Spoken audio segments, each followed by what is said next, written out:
Hello everyone, welcome to What If Issei Had Ultraman's Power Part 1. Chapter 1. Holy crap, I really need to stop speaking these opinions to myself. Fine, as I'll enjoy walking through judgmental people and listening to those barely audible whispers and mocks, let me tell you a fan-fucking-tastic story about a troubled teenager. I used to be a kind, helpful, cheerful, selfless and compassionate bimbo at the first year when I entered Kuo Academy. Made some friends, met an enemy, studied throughout the whole semester, achieved great results in academic and I'm a virgin and I'll never get a girlfriend. Did I just said that randomly? As I advanced through months and months in my life, I realized being this bimbo only made me as a tool, as a doormat, as a feet wiper. My head being stepped on by people I thought they were nice to me, and I spent my energy and time just for gaining attention. I stopped being that, and looks like some people couldn't accept the fact, and always bitched on my face every day when I show no respect for them as something like a Nikki or boss. What the fuck, people? I respected you as a classmate. Deal with it and move on, you know, life walking dead. And that's it, I'm just living my life as a normal troubled teenager without actual friends and only communicates with 2D women on the screen. And I would never ever say I don't like it. I'm living my life cancer free and relationship free, all free and better than those horrible people. But it's just that one fact. I still held kindness in my heart. I just need a true friend so I can express this personality to show how honest and true I am in relationships. I don't care if I got a homeless man as a friend, a 7-year-old innocent kid or an old experienced war veteran, I just need someone so I can become how I used to be, true and kind. Now that's all stardust by now. Getting a friend was like my non-sexual wet dream. Except when I have this childhood friend of mine. But I don't know where he went off when suddenly his family moved to another place.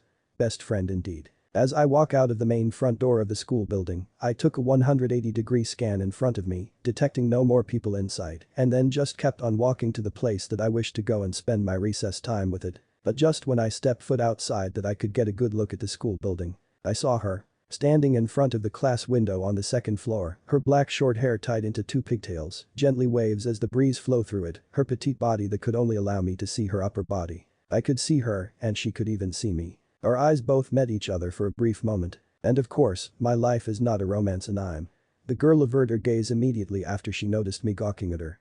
No sakura petals at all, and one part of the sky was sunny, and one part of it seems it's going to heavily rain. And I was looking at her. Staring at her like a creep. Possibly scaring her off because I have the looks of a pervert, at least I'm honest at myself. And I didn't meant to peep on those kendo club girls last week just because I found a major crack at the wall of their changing room outside and I generously wanted to patch it up with cement so I can fix it, but by the time I brought a steel trowel and a bucket of cement, they thought I was peeping and chased me away and then beat me physically, but what they didn't know was I was hurt mentally. I am a pervert. But I won't even dare to steal a virginity or a first time from people who don't love me or I don't love. Why? Why? Now everyone views me as a perverted retard. And no one will ever wants to become my friend, hell even a girlfriend. Fuck. This is why I will never get a fucking girlfriend. I immediately stopped screaming to the skies when I heard a yelp beside me. But grief, you scared me there. Are you okay? I couldn't hide it. If this was a Tom and Jerry cartoon, then one of my eyes would just look at the person and another straight out pops out of my eyes to look at those bountiful gravity-defying boobs. Ooh. I'm so sorry. I'm fine. I couldn't help but taking a step back and then bowed in apology. The last thing I want is to destroy my own reputation for things I did on my own. I continue to stare down at the floor in crippling nervousness. Biting my lower lip and hope that she'll just leave me alone or something else that isn't bad. But what I expected did not come. I felt a soft tap on my shoulder and then I look up, gawking like a dork cause the goddess in front of me just smiled. Straight up, don't be so shy around me, Haidu-kun. Oh. The last thing I anticipated was she was gonna walk away and tell her friends about me being crazy or a retard or something. But this the Bishoujo in front of me was none other than the famous occult research club president herself. Thank you, Ria's Gremory-san. Holy crap, did I just have an actual conversation with a beautiful Caucasian rich-looking girl that looks like she came out from a shounen harem anime that's supposed to be the mate of a harem protagonist throughout the whole series. And did I mention I got my biker's license at the age of 15? I didn't want to touch about my family origins and issues because of it. I hate talking about my household. Back to the original topic, I just had a talk with a girl for the first time in 2 years, holy cow. Even if it's short, she was nice to me. Probably because she was the girl that I met last year, I lent her an umbrella in the rain and she never got the time to give it back to me. So the whole talk consists of remembering her and about the umbrella. Disappointed, but at the same time it's a win. I arrived at my planned destination before I go home. Signaling my Yamaha R1 to the left and then rode it into the driveway, I slowly pushed a brake and lowered the clutch as I entered the pavements. "Welcome to McDonald's, what would you like to have?" I grinned as I slid my helmet's visor up. "Yeah, I bought a cheeseburger from McDonald's, that's it." "What? You thought that I was gonna come out from the drive-thru with an armor or I will become Kamen Rider of some sort? WTF no. But now, I can't help but feel irritated by the fact this annoying person is going to drive my head annoyed again." Issei. At the far side of the Luxurio's hallway behind me, I could hear the voice called out to me in a stern manner. I turned my side around with a sour face as I look off to the person. "Kazumori-san." The man walked with his hands behind him like a powerful leader threatening his failed minions, a mind hard to read as his face always have put on a stern mask of expression. "Saturday, you bought 4 espressos with extra caffeine from Star Cups and drank it all alone in one go to remind yourself that social media ads with cancerous people and too many cringeful images tastes bitter than high caffeine coffee. Why does he have to be so smart and correct all the time? By the way, don't watch the Emoji Movie." Monday, you ate 5 glasses of Baskin-Robbins deluxe ice cream in a row until you are charged to the hospital for brain freeze, reminding yourself that how cold girls act towards you when you have been treating them with kindness. Oh boy. Tuesday, it's all about the bass, you said or mumbled when you drank 5 tins of Mountain Dew and bags of Dorito chips and attempted to smoke Northern Light weed if it wasn't for me stopping you. For crying out loud, Kazumori-san, can you just leave me alone? I said as I face-palmed at how he said all of my recent thoughtless actions. Seriously, stop. And today, it's cheeseburger for dinner. He stopped right in front of me and then held cheesily puts a hand under his chin, observing. So what happened? I sighed and held the cheeseburger up. The cheeseburger is undoubtedly a delicious fast food. The combination of the cheese and beef is juicy and meaty, but if there is a thing that I distaste, it would be the pickle slices in it. I looked up at him with stern eyes and finished my conclusion. There is a bad underneath a good thing. Kazumori-san raised an eyebrow at my claiming. Looking at you, you could become the second Confucius or Lao Tzu. I prefer becoming like Nietzsche. The brown-haired butler nodded his head in approval at me. So, something good and bad happened today. Hi. We ended up in silence before Kazumori-san voices out. Issei, your fade. Don't talk about him. No matter what your choices are, you must become the future manager of this company, Issei. Haidu Industries matter to the balance of the military research and equipment that the government demands. This is our future, this is your future, Issei. You have to. Future? My future? My future is to manage a company of mass development of chaos. How long are you gonna realize that the money my father makes from this is gonna be the money that offers a wide hole on an innocent child's chest? $100 is equal to another death of an innocent. War is nothing, Kazumori-san. It doesn't give the answer to all of humanity. I slowly lowered my gaze from Kazumori-san's eyes and then just gazed through the floor muttering these words. Just ignored despair. None of we humans care for what others suffer anyway. I'm out of here, sick of these company and family things. Family? I am the only son of the Haidu household. My mother passed away when I was young and my father is nowhere in my side or story. He doesn't care about me at all. Probably he's out there doing shit or even smoking on shit. I'll go inside my room, do not to disturb me. Despite how annoying this person could be, Kazumori-san was the one taking care of me since my mother passed away. Before I could vanish out of his sight, he said his last. Issei. I stopped in my tracks for a brief second and then he utters. Your mother loves you and your father, he is proud of you. I don't know, I don't care. Then I vanished from his sight. Walking to my room like I always do, ignoring the mass of workers passing by. My room used to be private, but now that my father's company seemed to grow larger, the number of production rates, workers and profit grew and grew. Haidu Industries. I would never become the root behind the mass production of what is fundamentally chaos. I silently muttered before I entered my room and then locked it, keeping whatever people away from my privacy. Niko works. Nekapara Dezu. He is a man of his word, a man of his actions, a man who takes responsibility for what he causes. And though it's hard to be a father, Kazumori walked away from the last place he stood after confronting a troubled youngster. Now, it wasn't the time to worry about what would he deal in his life as an adolescent. Kids are meant to be troubled and then close their own problems anyway. As he strode his path across the hallway, he was greeted respectfully by his underlings from groups of workers, technicians, architects, mechanical engineers, scientists and honored investors that wished to see how their investment was well going. However, half of his mind wished that they were human, so negotiations with other humans could be much easier. His mind can stand still how it wants, but even his hands couldn't stop shaking and sweating when this thought came across his mind. The apocalyptic beast and Belial. He stood still with his hands behind his back, bending his body over slightly and proceed to scanning his iris identification. The steel-armored door slides open and then with another sliding down behind it, revealing fully a mechanical lab sounding with metal bashing metal, hot-wielding tools and gassy liquids bubbling with steam. Attention. One of the two security guards halted and then gave the honored Stark a determined salute. The butler walked past the guards with a short salute and then proceed to stride to where he wishes. Then he stopped. Stopped right in front of what he will call humanity's and all species' hope. The one and only operating device that could be handled by a gifted child. A sentient man-made in a collaboration with extraordinary beings which has no limit to its potential as long as the user keeps walking on the right path and does what he wishes. The weight on the user's shoulder will be heavy. But with great power comes great responsibility. What kind of person he is to suddenly put a weight on someone's life. Kami-sama, please protect my son and gift him with the power of the City of Light. There would be that moment he will prepare his son to battle for humanity's sake. It's enough for time looping, the time will come soon. The time he will end this madness and stop the world from destruction. Submit to your destiny. Ddraig. What is this? Wake up Issei. Don't die on me. Who's there? A being from another universe with unlimited potential, this is you eyes. Another dream this must be from watching too many sci-fi movies. Balance breach, Ultraman. Balance disruption, Ultraman Belial. Balance breakdown, Welsh Dragon Ddraig. Fusion drive. Come on, I just wanna wake up at 2 AM so I can know I will have more sleep time. I love you eyes. Don't you love me as well? Rise and shine Goshigen. If you don't wake Naya, I'm gonna slide inside your ... Tap. Morning.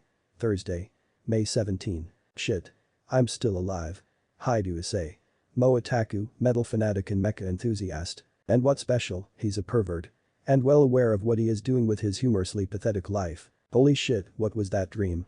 He really must stop binge watching movies before going to sleep from now on. This is his another usual morning routine. Get up at 5:30, take a morning bath, groom his hair, brush his teeth, wash his face, wear his uniform, say goodbye to his wafers and figurines, kiss his guitar, take breakfast and then ride to school. Sounds like mine, wow. Issei got up from his bed, he was wearing a white t-shirt and blue striped boxers. The brown-haired adolescent scanned his spacious but anime, rock bands and tokusatsu things filled room. Especially the brilliant collections of frame arms girl plastic model kits, complete with custom paint and blush finish arranged marvelously among his other Mo figurines. What a good way to show how perverted and fucked up you are by just thinking the image of you masturbating to it. He has plenty of money and time anyway. Not like he's gonna boast about this. He would like to just enjoy the companion of what would he called his own fantasy world. Now, he shouldn't waste any more time. As much as he hates it, fuck school. He walks lumpily from his bed to the bathroom in his own master bedroom. Entering the luxurious atmosphere the bathroom can offer to its owner for a pleasurable bath time and masturbating and self-loathing. Already half nude just with his boxers on, Issei got in the shower and turned on the hot heavy sprinkles that are just right enough to give relaxation. Once Issei has done showering and bathing his body, he got out from the shower and went to the sink. Scanning his own appearance, he had no idea why the word disgusting was the first to came up in his mind. Looking at his hair, it was soaking wet from the shower, and the long bangs he had was disrupting his vision. Issei grabbed a small towel hanging beside him and then began to dry off his hair and then grabbed a blower to blow off his hair down with cold air. Fun fact, he used to have no sense of fashion and happily wants his hair bald. Until one day he came to a realization that he needs to at least look a bit good looking so people won't stare him in disgust anymore. Once he had washed his face and brushed his teeth, Issei got out from the shower with a towel draped at his lower body, shaking slightly because of the cold air his AC room was breathing. He then approached his closet and opened its door, taking out a set of Kuo Academy's uniform with a red undershirt. He got it all in just a minute. Done and set in his uniform, Issei grabbed his school bag and slumped it on his shoulder.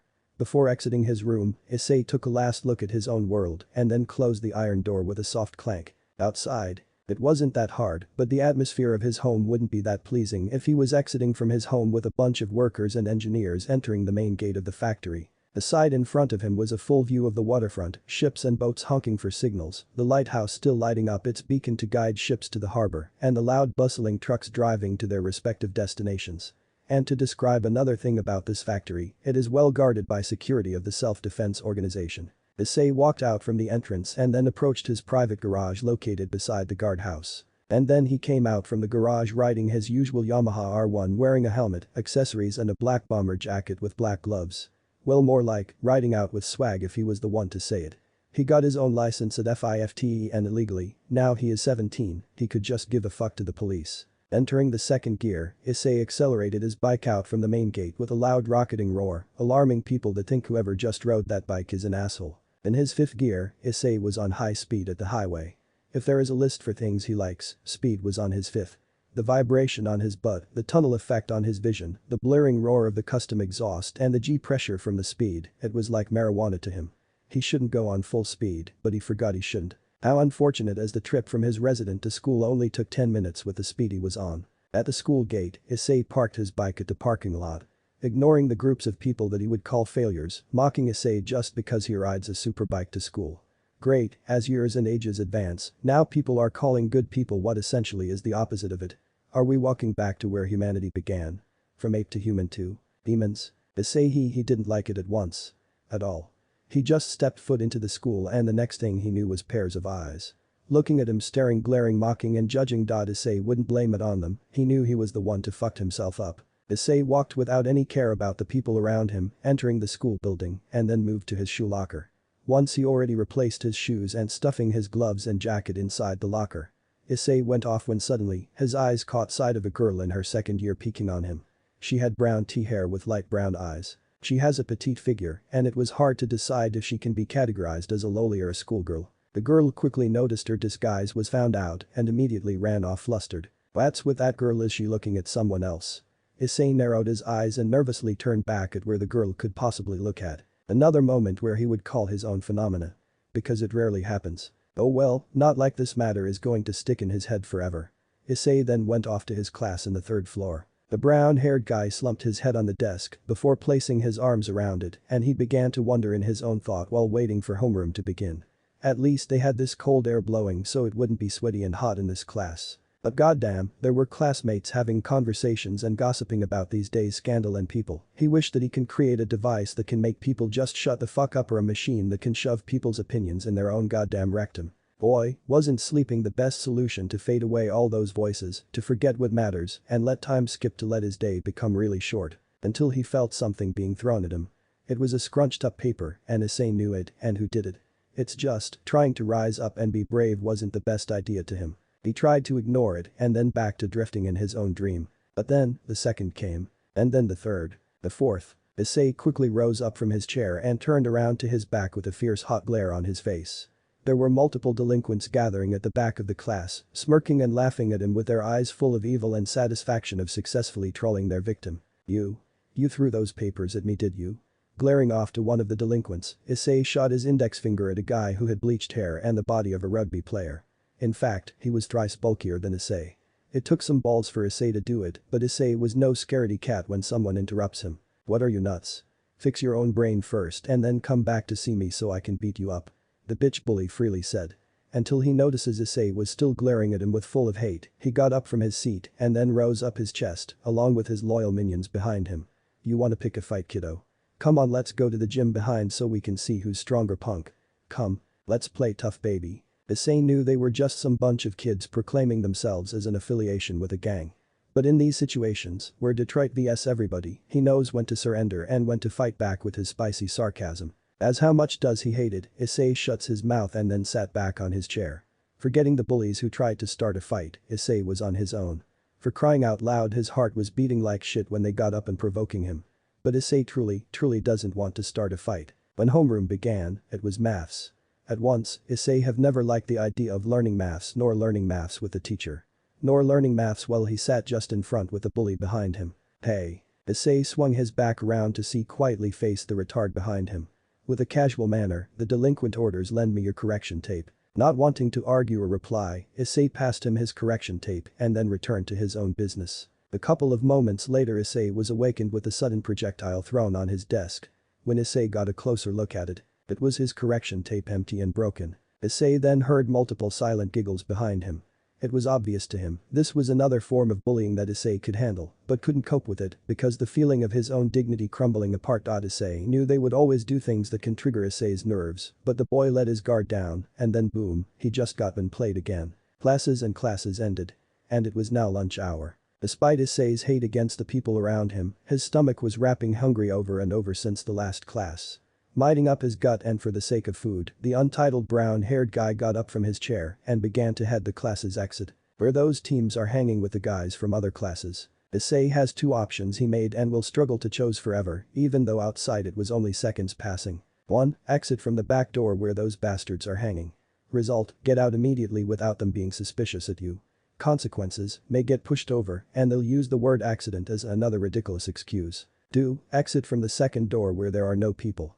Result, the bullies will get suspicious and then will chase you with unreasonable curiosity and out of sheer intent to just bully you. DCHH, picking the second option might cause uproar along the hallways. And it's obvious, Issei with a carefree mask walked to the back door without even making any eye contact at those bullies who were staring at him with what Issei would call homosexual stares. No, it wasn't just it, glares, stares, mockeries and judges. That was it. Behind those two orbs human possesses, he could feel the tense atmosphere every time those appeared around him. His heart was beating at an abnormal pace if he was to fight now. No, he couldn't. The blood was draining out from his legs and arms. He couldn't even grip or clench his fist for an attack, he was not a scaredy cat, but every time Issei was preparing for a potential dogfight, this feeling lands on him like a bitching bricks falling at him. Stepping foot outside, Issei was suddenly got pushed from the side and bumped painfully at the doorframe, though Issei immediately walked away after being pushed at. The pain on his shoulder hurts, but nothing was more painful than those fake pity stares that was coming from the other students who wouldn't want to budge in. Issei left the hallways that belonged to the row of his class, leaving the glares and laughter of the bullies that echoed throughout the staircase. Issei was going down, heading to the cafeteria with a heart crumbling apart. At the staircase, Issei didn't even spot it, but suddenly, he was greted attacked by a pair of huge bombshells that was bumped on his skinny chest. It was I. With a face full of shock and confusion, Issei shot his head up to see the beautiful side of the Ravenette's featured and detailed face. Her expression with mix of embarrassment and a slight S&M smile drew on her lustful lips as her eyes appealingly closed but at the same time, staring at him with mixes of views that Issei doesn't know. Careful there little one. You might end up drowning in sand. With a loud flustered gasp, Issei quickly backed away and then ran off after apologizing. Leaving the girl in surprise and also interest after seeing how shy the boy could be. Thank God, there were no other people when the incident happened. It was just him, the beautiful senpai he just bumped into, and the feeling of worry inside Issei that the senpai will hate him and tell her friends to stay away from him. And who was she to call him little? He's 175 for fuck's sake. Issei arrived at the cafeteria a lot quicker, not like he expected to, but it's a good thing it did. The cafeteria was filled with bustling noises from students and the sound of the news channel on the hanging TV at the corner. As Issei lines up at the fairly long waiting line with face masked with a cool expression, oh wait no. Who was he kidding, he was fucking sweating due to the people around him. It doesn't seem like everyone was judging him, but the invisible glares, the one Issei thought it was staring at him, but no, it was just a part of his imagination, but how could he get over it? He was traumatized from being left alone at the first place. Alright, buy the food and get the fuck out of here. Buy the food, get the fuck out. Buy food, food and then. Issei swung his head slowly to his left, where sat the students who were enjoying their meal as they chatted to each other. Correction. It's the fucking kendo club girls. At the spot where Issei was looking at, one of the girls randomly turned her head to the right, but then angrily narrows her eyes and tensed her face muscles in disgust after noticing the team that peeped on her and her friends last week. Issei immediately recognized the glare and hastily averted his head away. In return, Issei could only hear the clear voices of the girls' negative opinions and bad talks about him. What's wrong with them, can't they see that day he was only helping? They already beat him till bruises were literally marked on him, why can't they just leave him alone afterwards? Why? Why life has to be this harsh on him? What did he do wrong anyway? With a stomach full and a sore heart, Issei made his way upstairs to the rooftop.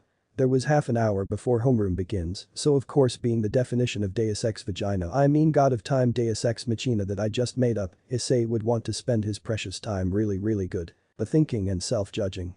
And also enjoying the possible gastric because he was going to do YOLO by drinking 2 cans of caffed coffee. Twisting the knob and opening the door, Issei was greeted by the breezy winds that was blowing on his homeland on the warm sunny day. But after stepping foot outside, Issei instantaneously noticed another person at the far end in front of him. She happens to be randomly spacing out on free will. And also, it was the girl from yesterday whom Issei saw. She was looking fine, Issei gotta admit she was at the nearest spot where Issei's dream girlfriend is. However, and of course, Issei caught wind she was one of the popular kids around school. Worship, fanned and probably have their heads full of egoism. And it might be the best to stay away from it and give up the plan. But he didn't. He heard a sob. The first breaking sob escaped from a despairing person's mouth like the first earthquake hitting a land, and then the tsunami will come. So does silent tears afterwards. It was slow, and obviously it was trying to hold itself back to remain calm and steady. After all, who wants to watch you cry anyway? And who wants to listen to your misery when you're in hard times? It was the very understanding that Issei came to understand and developed a compassion for those who felt that way. They were the only one there. And here's his chance to do it. Issei turned back from the staircase to the girl who was still staring at the blue, hands clamped on her chest and body standing still. The girl should notice by now that a person was walking off to her. She should wipe off the tears right now, but why does she have to care? Who cares for her anyway? All the people around her are absolute fakeness. The definition of fake. The fakes of fake. Worshipping her because the actual intent was trying to get publicity, getting a popular friend to boast about and trying to get under her skirt. Well, that idea was about to die as Issei was abruptly beside her. The boy was staring at the same blue sky as she did. Not making any eye contact at all as the two stood right beside together. Then there was silence. The girl has been holding back the noise escaping her cracking voice as only tears was flowing down on her cheeks. Being the gentleman that he is deeply inside, or that's what Issei would like to think, he was the one to inquire with hope that she won't answer as if she was on an interview. Why are you crying? As cute and short the girl is, she wiped off the flowing tears where the source was her left eye with her sleeve, still not making eye contact, nor turning her head to Issei. It's none of your business. The girl answered coldly. Issei knows exactly what was going on. Judging by the past encounter he saw her with her friends and worshippers, he knew that she may have lost or got rid of those fake friends, or receiving the ultimate realization that boys was just trying to get under her skirt this whole damn time. Sighing, Issei muttered the keyword he knew how to bait her curiosity. Some people are fake, don't you think? The girl abruptly froze in place, her eyes stared down for a brief moment before she actually began to catch interest in the title. I too have felt the same way as you. The ironic fate of suddenly becoming alone one day without people wanting you anymore. At first I was devastated, but the second I rise, I swore I will never become a tool ever again. This is life, not an Imerson drama show. Issei said as he wiped his nose with his thumb and then turned his head around to the girl. Now, I'm not the best counselor I can be, but I'm used to listen problems and giving advice. This girl seems innocent.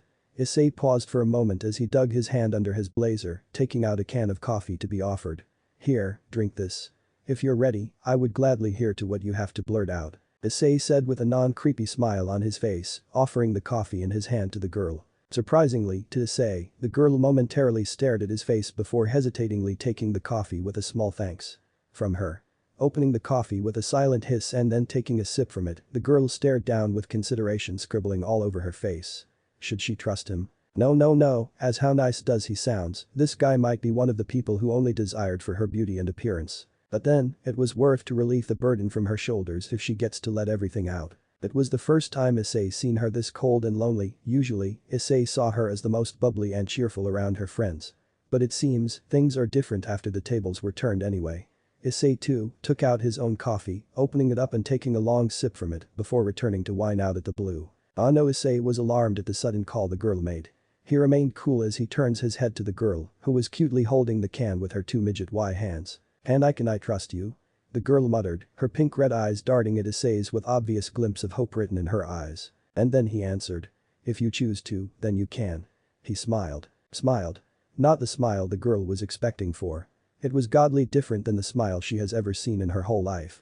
Instantly, she put her honesty on the line, taking a deep long breath, shutting her eyes closed, and then began to blurt out everything. "I felt betrayed.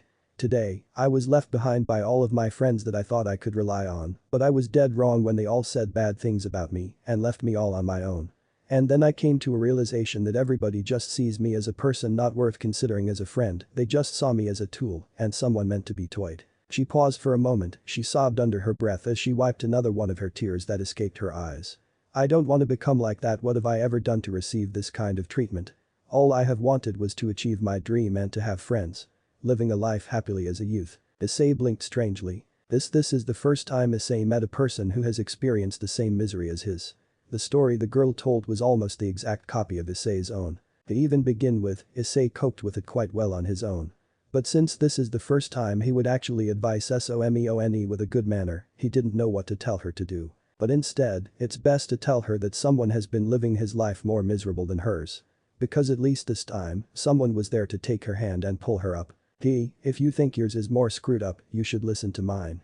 Issei said as he pinched the bridge of his nose, massaging it slightly as he noticed the girl's eyes was staring back at him. The girl's memories began to surge back in her about the person who abruptly appeared beside her just a while ago. And then, her eyes flinched briefly in shock as she just came to a sudden insight that the boy beside her was that rumored loner everyone has been talking badly about. "So it's you," the girl said silently, but didn't stop Issei from beginning to talk. Surprisingly, she was the one who was curious to listen carefully to Issei's. "Well, I had these kind of harsh moments before and there wasn't a single person who had came to me to give me back pats or a shoulder to cry on. Ah, well. The world is meant for us to survive alone anyway." Issei took a sip before he continued. "Back to the point, even though the impact is great and harsh, losing those fake friends is something to be glad of. You shouldn't weep because you realized you're just some non-worthy piece of waste, it's them who needs to realize they're below than crap. If they couldn't see the good in you, then they're the ones who are totally wrong." Issei stated his short speech with a mocking snort in the end. "There are 6 billion people on this planet. If you'll cry over the loss of some friends who couldn't take you serious, then you are blind to the other more worthy people who could offer you a better and healthy relationship." The girl was taken aback, but in the end she had this feel she should protest but. "I just couldn't get over with it. I already felt small, and I feel much more smaller after what happened. And after that. No one. And no one ever looked at me the same way again." The girl burst into emotional tears afterwards, crying in front of a total stranger who she didn't care if he sees her like this. "I was hurt and no one came over back to me. So then why am I here with you?" The girl widened her eyes in another baffling recognition. She immediately felt her tears stopped as she averted herself to the boy beside her. Issei snorted, "I came here out of random intent, then I found you and decided it was best to stay away from people like you because you know. Famous. But suddenly I am here, a total stranger to you who was willing to offer you a shoulder to cry on." Issei said as he bravely, placed his right on the girl's head, giving a small noogie to it as the girl felt an unusual comforting warmth from it. "If you are sincere in any form of friendships, prove it by at least making friends with someone who understands you and appreciates the time they spend with you. Think again, I experienced the same way as you are when I was in the first years, but I survived till this third year, alone." Issei took his last sip from the coffee and then turned away from the girl. Remember this, but first, forget about those friends who left you behind. If you couldn't start a new friendship, next year isn't short for us. There is a whole wide choices of more worthy people in college if you are willing to." Issei finished as he began to walk away after saying a short goodbye at the girl. Boy, Issei never felt this mature feeling at all. But he knew, he has given a person another reason to live. For the first time. Wait. Issei stopped in his tracks as the girl from before called out to him. Issei slowly turned himself over to the direction of the girl who was looking at him with relieved eyes. Not like before, which had this emotionless giving up orbs that Issei couldn't let go. A smile formed on her face as the wind blew calmly at her hair. "Please tell me. What's your name?"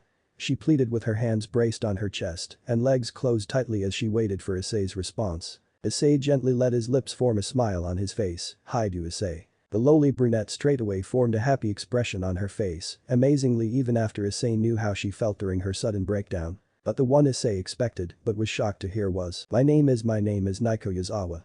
It's nice to meet you." Niko immediately bent her body down in appreciation towards Issei. Issei was taken aback. "Wait, no, holy fuck, did she just. It's nice to meet you too, Yazawa-san." Seeing that not doing so would be awkward, Issei also bent his body to Niko, who was gripping her fist tightly. They both stood properly and Niko was the one to thank Issei again. "Thanks for letting me know how precious I am to myself." Issei snorts as he rubbed the back of his head awkwardly. "No, it was nothing, it was my parent who gave me this advice and told me to be my own self." There was silence for a moment as Issei blinked strangely at the girl who was still darting her eyes at him. But it seems the girl just wanted to say something afterwards. And Issei didn't expect a whole new level of invitation to him. "Can we meet here again? Tomorrow, during lunch?" Issei stared shockingly and then he realized. He couldn't just reject the invitation. "Of course, I'll see you tomorrow." Issei said as he walked away with a hum, moving towards the staircase with perfect posture of calmness as he took step to the door. And then he closed it. Issei didn't realize until now that his heart was beating as hell when the girl first acted like she was going to confess the 3 holy words to him. It was as if. God damn it, that girl was abnormally cute. Issei collapsed as he leaned on the wall as a support, beginning to maintain his breath as possible to avoid him from fainting. Did he just started the beginning of a beautiful relationship. Later that day, everyone except Niko noticed the bubbly aura around Issei running around the whole school happily. The next day. Now he fucking gets it. And the why behind the reason she was left behind by her club mates. And then I just told that they're doing choreography wrong.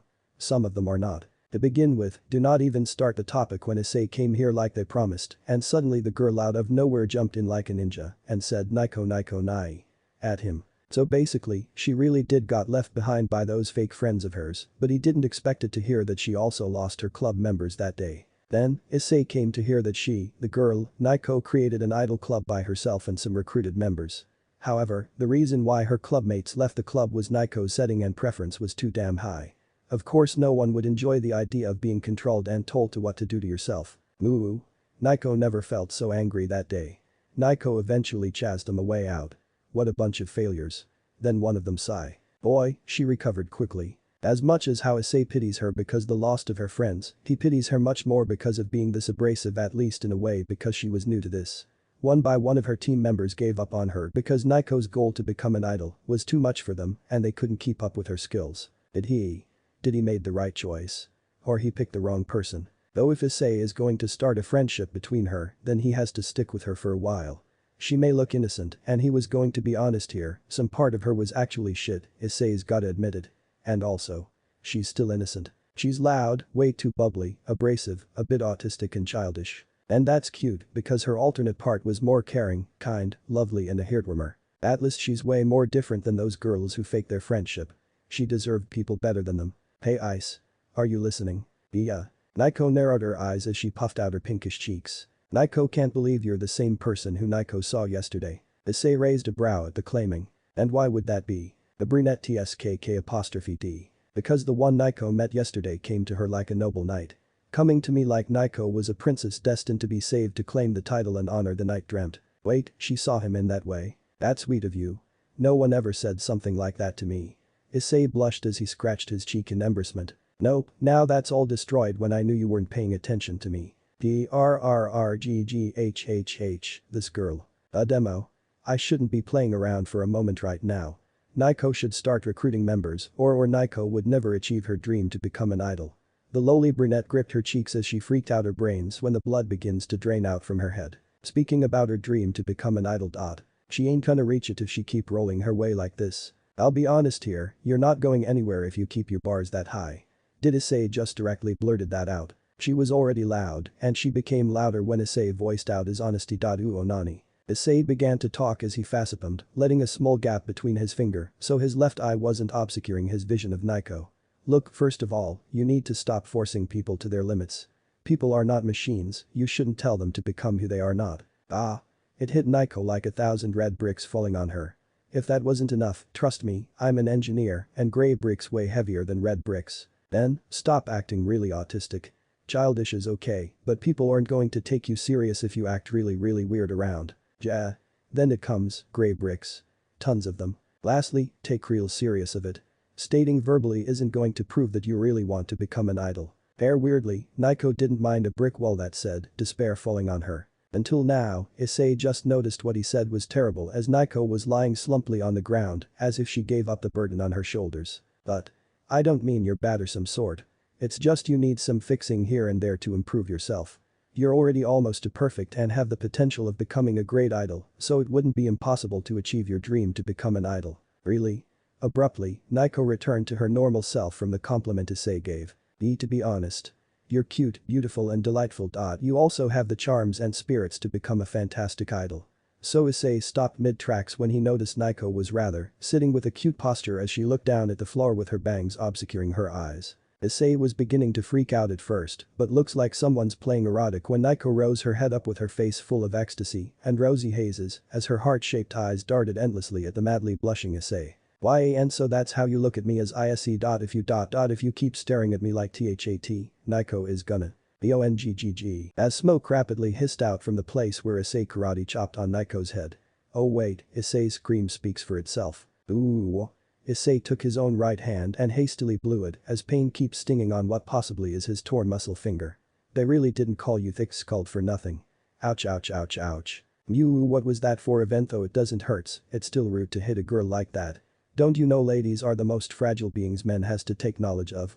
Niko said as she puffed her cheeks with both of her hands on her waist. Issei's crybaby in pain expression immediately replaced with a stern narrowing glare. Hentai, hero girl. Virginity isn't just that undisturbed hymen down there, but your face expression and personality traits. Next time, don't go showing that kind of face to others.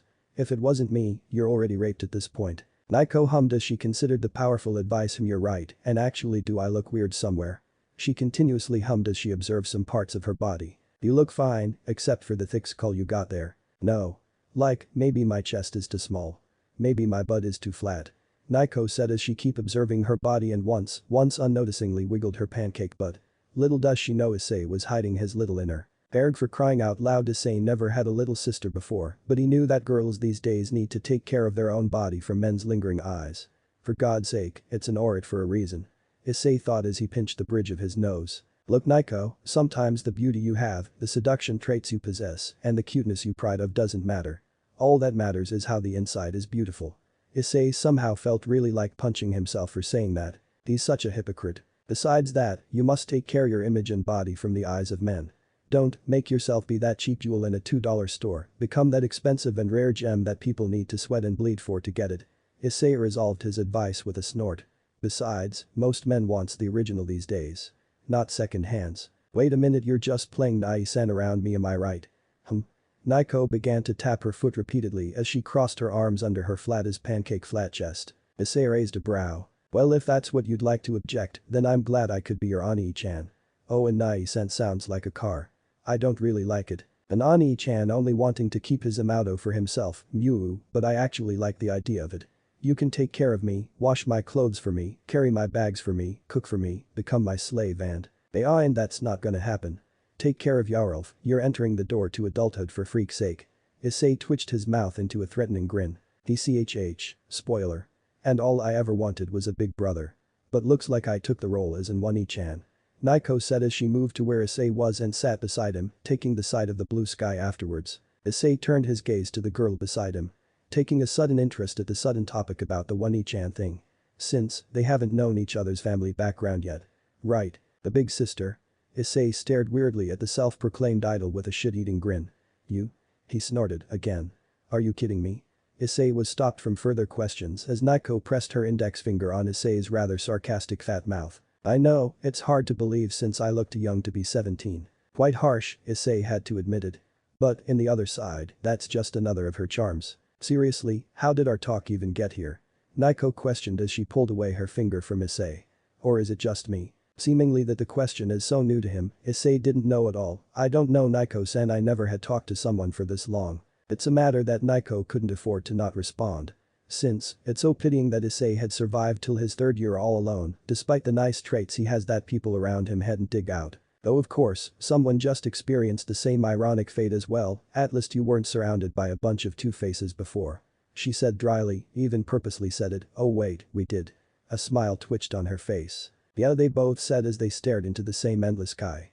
Enjoying the silence before Niko randomly voiced out. Hey. Issei turned his head to her. Best friends. Niko said as she outstretched her fist at Issei, gesturing a waiting bro fist from Issei. Issei raised a brow and also his consideration. First of all, he thought this girl was only looking for plain talking to him, but suddenly they ended up here, this close. Secondly, it's a girl. Third, it's an autistic girl. And fourth, she's cute, sincere and why not? Plus, they both ended up on the same road. Issei let out a dry laugh before reached his fist to Niko's and then best friends. Niko and Issei both let out a fun and awkward smile before they collided their fists and FALALALA. It's official, then. Last one to the cafeteria is a chicken.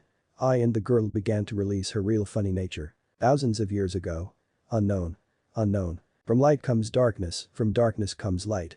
Don't get it wrong, this isn't Warcraft, I just borrowed its quote. Several millennia ago there was a battle. A long, legendary and bloody war between two sentient beings. Light. Dark. It was said dark wasn't an opposing being of light. Dark was light before one day that dark desired more than ever. It wanted light, more than light, and that is fame, power and the will to protect whoever and whatever it wishes. He thought he was doing the right thing. How dead wrong he was when he didn't realize he was overconsumed by greed. However, dark couldn't achieve its desired power and was driven sick by its burning and forbidden halo. He was immediately banished forever by its people. Cursed and condemned to forever live in the darkness alone. Dark, who was tortured inside by the burning remnants of the forbidden fruit, stood on a line between the path of righteousness and evil. And it fell. On the wrong path. Consumed and driven by hate, the demonic souls smelled the powerful desire of the Dark One. Dark was then cauterized and atrophied as the souls makes its way to Dark's mindscape and instantly driving Dark insane. Insane enough to become from light to dark. So that it's true, from light comes dark, from dark comes light. And here he is fighting light as the beings clattered and bashed each other to death. Light, or the hero of light. Given the name Zero and was known by every kind of races as Ultraman Zero. Ultraman Zero has the figure of a tall and well-endowed human, though its skin was the element of hard metal. Colored with blue shining metallic along with white and red across his arms, legs and body. On his chest, he has a green gem in the middle and a flat silver plate armor that covered only its chest. Its head features resembled closely to its father, Ultra 7. Only this time it has two peculiar shaped horns that could be utilized in battle as dual blades, boomerangs, a glaive, and when in the right moment, it could be assembled on Zero's chest to fire its last resort. Belial. Ultraman Belial, the prime nemesis of light. The creature has a similar figure as humans does. Though, Belial has a small hump on its back. His body was red and black colored like the souls that devoured him long ago. His eyes were glowing orange as it stretched back to its head, and there was a mohawk-like horn on his head between its stretched eyes. He also had sharp black claws and was wielding a glaive-looking spear with heavy bashers at the end. The fight they were in was absolutely not easy for both sides. Zero has the power higher than Belial's this moment, though Belial wasn't just his enemy this time.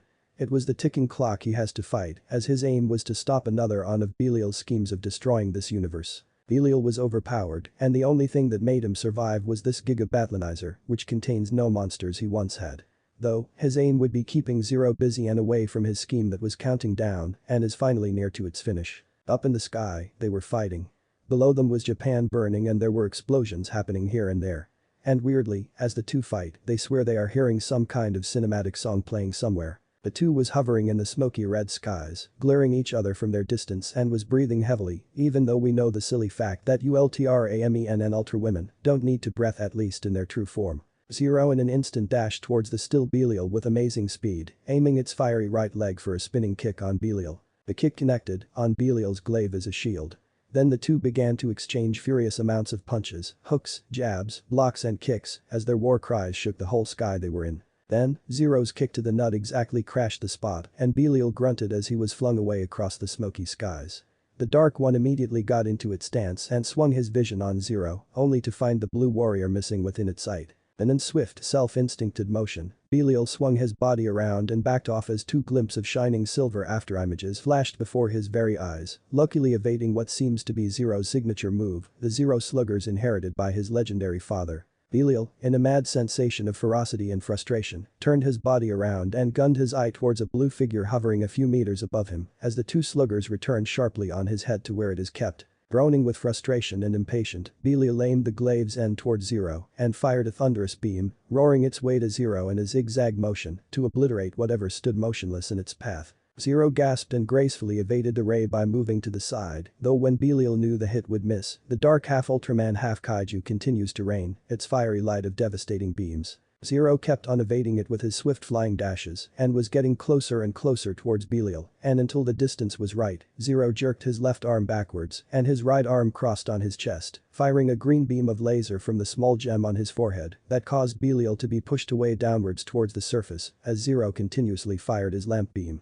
Belial fell onto the ground harshly as Zero lands gracefully on the burning city, towering every building with his natural Ultraman size. DCHH, killing you at once won't bring back the life on Earth, so stop this at once. Belial. Commanded Zero, who was glaring daggers at Belial as he maintained his fighting stance. Instead of bowing to the hero after seeing how strong it is, Belial laughed. Horribly you. You think this is the end? Zero, tell me why should I surrender when I have my soldiers already around you? Belial mocked as he stood up from the rubbles of the destroyed building. Zero cursed, looking around him as he spotted 6 Darklip Zeros approaching as they surround him from the foggy smoke. Fuck this shit, and he's gotta admit these Darklips are copying his style. The first Darklips dashed towards Zero from behind, plotting a sneak attack as it jerked its arm backwards to throw a right hook until Zero caught the coming fist by simply raising his arm. Because as how much a noble hero he is, Zero is basically a troubled immature teenager. Even if he is 5,900 years old. So frustration can get him at the best anyway. Zero grabbed the arm with both of his hands and twists it by swiftly moving to the Darklip's back once. Upon a time. Zero threw away the Darklips by kicking it towards the other two that was coming for him, knocking out all 3 of the Darklips for a moment. The evil is things like you got straight up abandoned. The incoming second rushed to Zero with its slugger both in hands, aiming to slice him straight away. You let some monsters to hold your ass and they fucked up all of your kingdom. In a swift gesture, Zero caught the edge of the slugger with his hands, clasping it in place away from his face. With the other slugger in hand, the Darklip swings its left arm towards Zero, while Zero was occupied. Zero managed to evade the incoming strike by ducking. After quickly kicking the Darklips away, Zero fired his lamp beam on the Darklips for quite few seconds before the Darklips exploded instantly from the devastating green laser. Maybe you could just build a candy store, but your mom inside your head says no. Zero mocked sarcastically in a rapping manner as he elbowed the Darklips beside him and kneed it to the stomach before throwing an uppercut to its chin, causing it to be stunned as Zero took the chance, and also his Zero sluggers, then sliced the throat of the Darklips, causing it to explode as well. From afar, Zero spotted the fourth Darklips attempting to finish him as a cannon folded out on its chest, charging a huge amount of dark energy from it. You don't have time to talk about women, cause all of you got no dick to say. Zero once again grunted as he extended his left arm and jerked his right arm to the back, wide Zero shot. Crossing his arms in an L shape, both of the fighters fired their own rays as it clashed and was on the fight for dominance. However, Zero was a lot more stronger as he disintegrated the Darklips by his massive firepower, instantly eliminating the last Dark. Automat. Zero didn't notice at all that the three Darklips was surrounding him, each has their cannons charged and aiming Zero from a short distance. And all at once, the purple chaotic beams came charging at Zero. In an instant, Zero leaped up above the sky and evaded the beams that had ceased its fire from missing its target. We know Ultraman can't actually grin, but for Zero, there was a mad satisfying grin behind his face as Zero placed his hands on his Zero sluggers that was glowing in gold, hovering in the sky like a sun as he arched his back and raised his knees like a baseball player ready to hurl a huge amount of chaos. So you wrap that black arm around Bolton and then go ...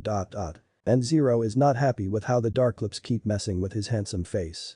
Violating his copyright face and all. Far. And this bullshit ends now. Away. With that, Zero hurled the sluggers downwards towards the three Darklips. The flashy silver boomerangs hurled and zapped around the motionless Darklips for a few seconds before returning to its owner that has already landed on the ground. Zero looked away from all the three Darklips that were suffocating, ready to go in a mechanical mess-off eruption. Why? Because baddest heroes doesn't look at explosions. And kids, don't ever try this at home. Kaboom, all of the three Darklips exploded in messy fireworks, celebrating another win for Zero as the bright white and orange explosion barely shook Zero. Puhh. Abruptly, Zero was jolted away and crashed through some burning buildings before he came to a stop. The green gem on Zero's chest flickered between its original color and red, showing the sign that his time is almost running out. From a distance, Belial was laughing as he approached Zero with a gigabatlanizer aiming at him. How amusing. But I'm afraid your time is up and my countdown has just finished. Belial continues to laugh and gazed up towards the sky. Zero, who was struggling to get up, darted his eye to where Belial was looking at, and his eyes widened as he witnessed what he will say the most terrifying thing he has ever seen. Belial laughed with a sinister tone as the sky above him turned black and a portal of thunderous clouds opened through it. Zero watched, and there it was. He could feel it, and he can't fight it alone. He needs his brothers and father if he was going for this fight. But no, he couldn't. Through the portal, a black figure descended slowly as the sky and land trembled around them. Atlas Zero has a king to pray to, wishing that there will be someone saving this world's ass soon. Bitch, suck it all up, you fucking runt, ruthlessly describing. Issei was mouth-ripping a vending machine. Present. Kuo Academy. Afternoon lunch. Screw this, the vending machine has been rejecting his note like almost a dozen times until it finally accepts it. And it somehow feels like Issei was mouth-raping it after some numerous forcing on that annoying thing. The said teen bent down to get his drink, popping up its aluminium lid with a satisfying hiss, and walked away as he strolled past some students that he wouldn't care about their random drabblings anyway. First of, this is not a Disney movie where those Disney things will dance around together with their friends as they sing shit about how great their life is. Hello, I am a yellow talking ball with hands, legs and so many cringy emotions. Feel me? Okay, serious Issei, serious. As days and days go by, so does Issei's and Niko's fantastic and unique friendship. By unique I mean, one part they would exchange middle fingers and the next they both would ask if one of them has already eaten or no. Pretty heartening, since they both ended at a road where they both accidentally came to and then began to look after each other. It wasn't long though, they usually meet just at the rooftop during lunch. It's wise to keep their friendship hidden from all the students around here. Unless they'd like to enjoy the idea of people making bad rumors about them. Meeting at the rooftop daily, they spent their time talking about things, doing things and thinking about things. Surprisingly, they share the same opinions and fortunately for Issei, Niko was anything but those he listed as his mental enemies. To Issei, Niko was already precious. So precious to him that he is already at the level where he would take any step to keep their friendship sailing. Things did change quite drastically for Issei's life ever since Niko took her abrupt role in being a part of Issei's boring life. Issei had to admit, his expression has taken the form of a more and better cool look than the dead emotionless antisocial otaku he had been before. He mingled more, he expressed his thoughts more to people around him, he has constantly been showing better smile faces, and he came to a thought that, not all people are bad.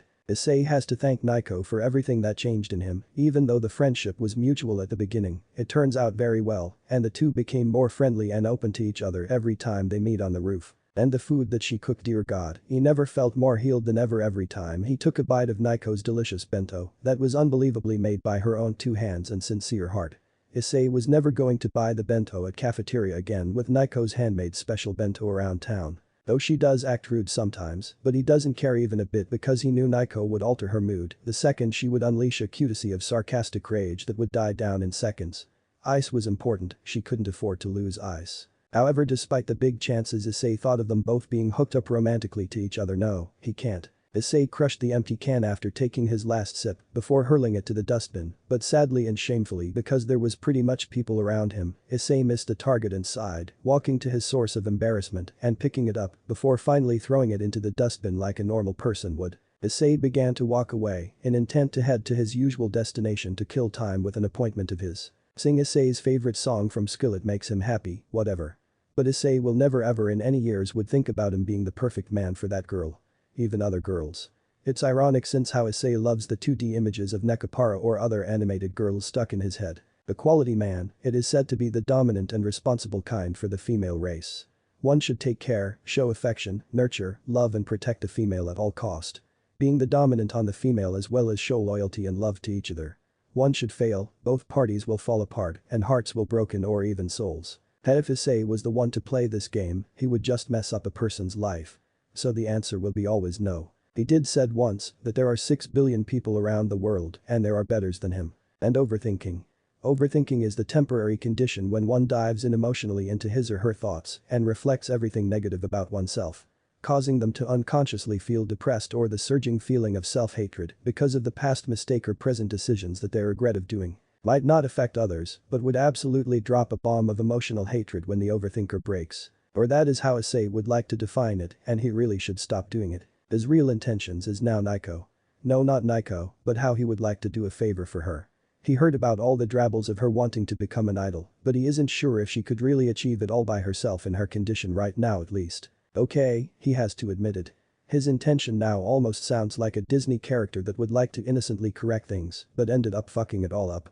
But that's the fact, standing there without doing anything is not his self, and he's gotta do something to help Niko in some way. Sponsor her some money to her?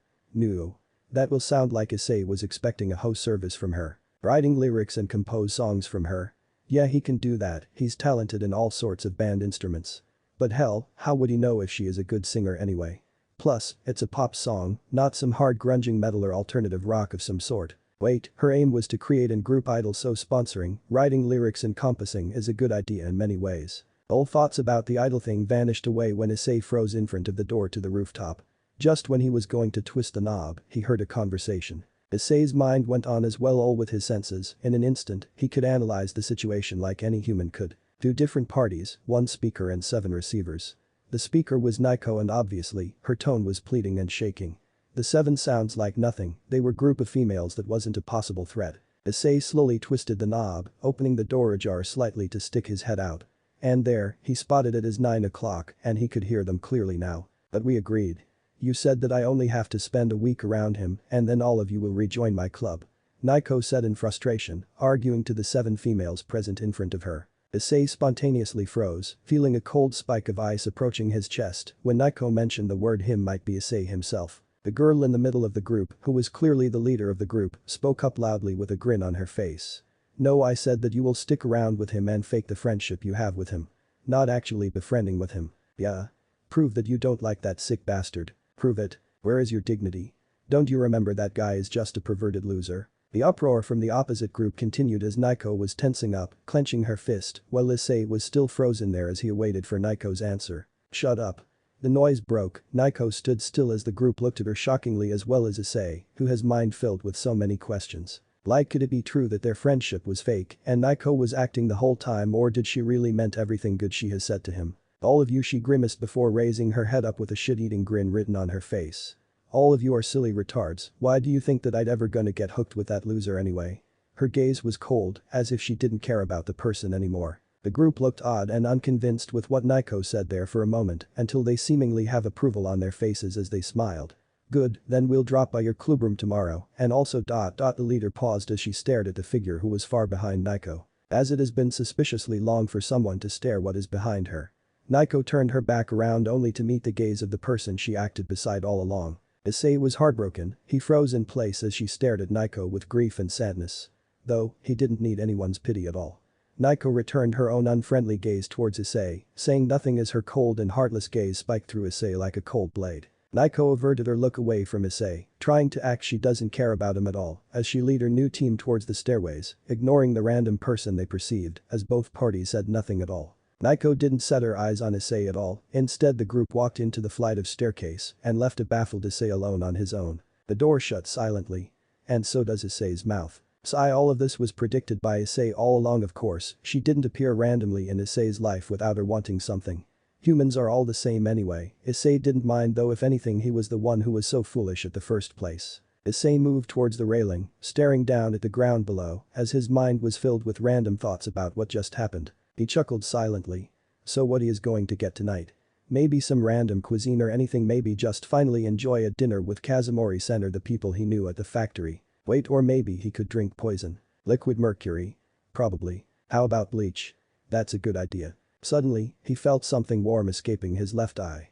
Curious, he placed a hand on his left cheek only to come to the realization that he was crying for the first time in 2 years. Issei stared back up at the sky. He smiled as he remembered he should be who he just is. Who was he joking?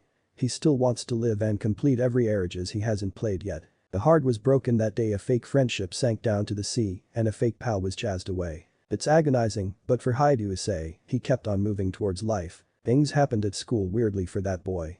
As usual though. Kazumori raised his brows at the sight of seeing the half-socialist half-hikikomori walking down the corridor with lumped shoulders but with a poker face and squinted eyes gazing at nothing. The troubled teen found his way blocked by a large man with a butler's suit standing in front of him with a casual look, though looking down at him as if he was something weird that came by. Kazumori-san, so what's the commotion today? You look tired, Af. Kazumori scoffed. That would be my line, hi to Issei, and you know that. Snorting, Issei kept on walking as he moves past the butler. Haha. Whatever. See you later, alligator. And the trolling butler isn't done yet. But you broke up with your girl today. Issei choked on his own breath for a moment literally before he swung his head around with his face red and expression glaring daggers at him as his mouth was opening and closing with the struggle of even trying to retort the troll in front of him. After all these fucking years of taking care of him, isn't he supposed to know how sensitive is Issei to the subject romantic relationship? He fucking should know by now that it disgusts Issei to a level that he should not date a girl at this age. Under the butler's forest-like beard and stash, he let a satisfying grin as he averred and walked away from Issei. I just thought your mind changed throughout these years. Carry on, kid. And just giving a single wave from behind. Arg, screw you too, Kazumori-san, screw you too. With that, Issei dashed away from the scene as he quickly found his room and then entered it like a storm rushing down. But he's glad that the latter didn't have to know about the truth anyway. Rise and shine on Issei, if you don't wake up, then Chai-chan will just tap. Why? Why am I still alive, God? His eyes opened. And so does his big sarcastic fat mouth. Ah, screw this, can you just for once stay still, Morningwood? Issei squinted his eyes at his clothed thing before putting into its dormant state by thinking about something sexually disgusting. And speaking about disgusting. And he told his own self to please stop thinking about that girl. You were not a lover to her, she didn't meant to be your friend, and you don't need to grieve about some stupid broken friendship. You're happy becoming alone anyway. Issei then turns his eyes on the curtains of his window, seeing that the sunlight was beginning to rise from the horizon. It's just like those normal days. These are basically Issei's standard operation procedure to keep yourself breathing and away from fucktards. The rules are simple, don't give a fuck, don't look at a fuck, and don't fuck up these rules. Waking up, check. Confirming you are alive. Fortunately, check. Argue to yourself about how tired you are. That is a check. Fight off the superior matter called by the name of laziness, cheek. Bath, self-loathe, wear overpriced uniform, kiss the guitar, praise the OPPAI all size and colors, say hi to workers, ride to school, enter class. Check. And also, confirming that the girl from before who he heard was called Kaichin by her friend who does that Naya thing, has been stalking at him again. Check, Kaichin is spying at him again. And holy shit that Genki must stop doing that cat thing. Fucking furry. And after this peculiar procedure, Issei would let fate or karma to decide whatever crappy crap that Issei would have to deal with. It's just like fuck this, fuck that, fuck her, fuck him and fuck this shit to Issei, like he would care anymore again anyway after what just happened. But why does he have to be sad though? It's Friday for freak's sake. That is until he found this random girl occupying his usual spot at the rooftop with only the two of them alone. Issei thought she was normal for once. Until he looked at her doing push-ups with a face hardly trying to smile. And it was creepy enough to send auras of demonic presence surrounding her. The girl had shoulder-length chestnut hair that was tied in a sidetail with a yellow bow. Her face features can be say pretty to most men if they are straight. Her eyes had the shade of sky blue that made Issei wonder if she is a Caucasian or some sort. And her attire as usual was Kuo's girl uniform but with the scarf no longer on her shoulder. Who 14. UHHH 50 NAAGHHH 60EN. And that's all she can reach as she collapsed. Really. Issei couldn't do anything instead of facepalming hard on his face, really, really hard. What in the hell are you doing? Noticing the odd stranger above, her face didn't change at all at the slightest after her worn out from the intense push-ups. Doing push-ups. Tell me this is a joke. Issei deadpanned. Doing push-ups while smiling. She suddenly became specific with her shining eyes darting on Issei. Okay, this is a joke. The girl got up in one leap and brushed off the dust on her uniform, looking at Issei, she grew a cocky grin as she put her hands on her waist. Nope, it is not. This is a usual training for idols, especially girl idols, if they want to maintain the smile factor as they dance on the stage. Wait, another idol wanted after one just left him yesterday. The brown-haired teen groaned mentally. Oh thank you and fuck you so much life, fuck you very much. Issei once again slapped his face and facepalmed really hard, trying to process the word life in his head. What is wrong with teenagers these days? He chuckled silently, though there was a clear hint of tiredness and sarcasm behind his tone. Why are you looking defeated? Could you be depressed? Ha ha ha, thank you for pointing out the obvious. He chuckled once again, but this time loud enough to let her hear PFFT. Somehow the act doing push-ups while smiling sounds like taking a shit while holding on so tightly at the railing. He couldn't help but just chuckle and struggled to not release a burst of crazy laughter at the thought of how filthy the horrid idea is. The girl looked disgusted, though she was not taking the joke too seriously and just smiled goofily. "Ja gross, but I like the joke." Issei ceased his chuckles and looked at the girl like seriously. Doing push-ups while smiling. He snorted. If it's the purpose of becoming an idol, then you should just train your cardio and maintain a good breathing. Not doing push-ups for a strong arm, unless if you want to be called Biceps Girl as a stage name. The girl took the advice quite seriously as she put her hands under her chin. You're right, but I was just doing this because Yumi-chan said so. NGKKK. The girl's eyes instantly turned into dots. That was me. The girl must be hungry from the training, or so Issei thought as she looked at her weirdly, because of how loud her stomach rumbles. He shoved his hands into his blazer's pocket, taking out 3 pieces of plain bread wrapped in plastic. But momentarily, he felt déjà vu instantly after he took out the bread. But it's déjà vu. Like he believed in these kind of mystical things anyway. He really did the decision of giving his extra lunch to the girl he just randomly met. Was he getting soft or something? I know this is just plain, but this is what I can. Bread. The girl's eyes and smile shined at the sight of the plain white bread Issei offered before she noticed how childish she was and fidgeted her fingers shyly. Heh sorry. Just to be sure, Issei has to reconfirm this. This bread is not poisoned nor drugged. He scoffed, looking away shyly. The girl rubbed her head. Why would say that? Does my face looks like I was doubting the bread silly. She took the bread from Issei's hands as she politely says thanks. She then walked to the wall and sat down, leaning at it as she enjoyed munching on the bread happily. Odd fact. He always said that he doesn't care, but it seems his guard was down once again with the assistance of his inner kindness. Feeling this weird nuisance of even being with someone glamour like this girl, Issei guess he should leave by now.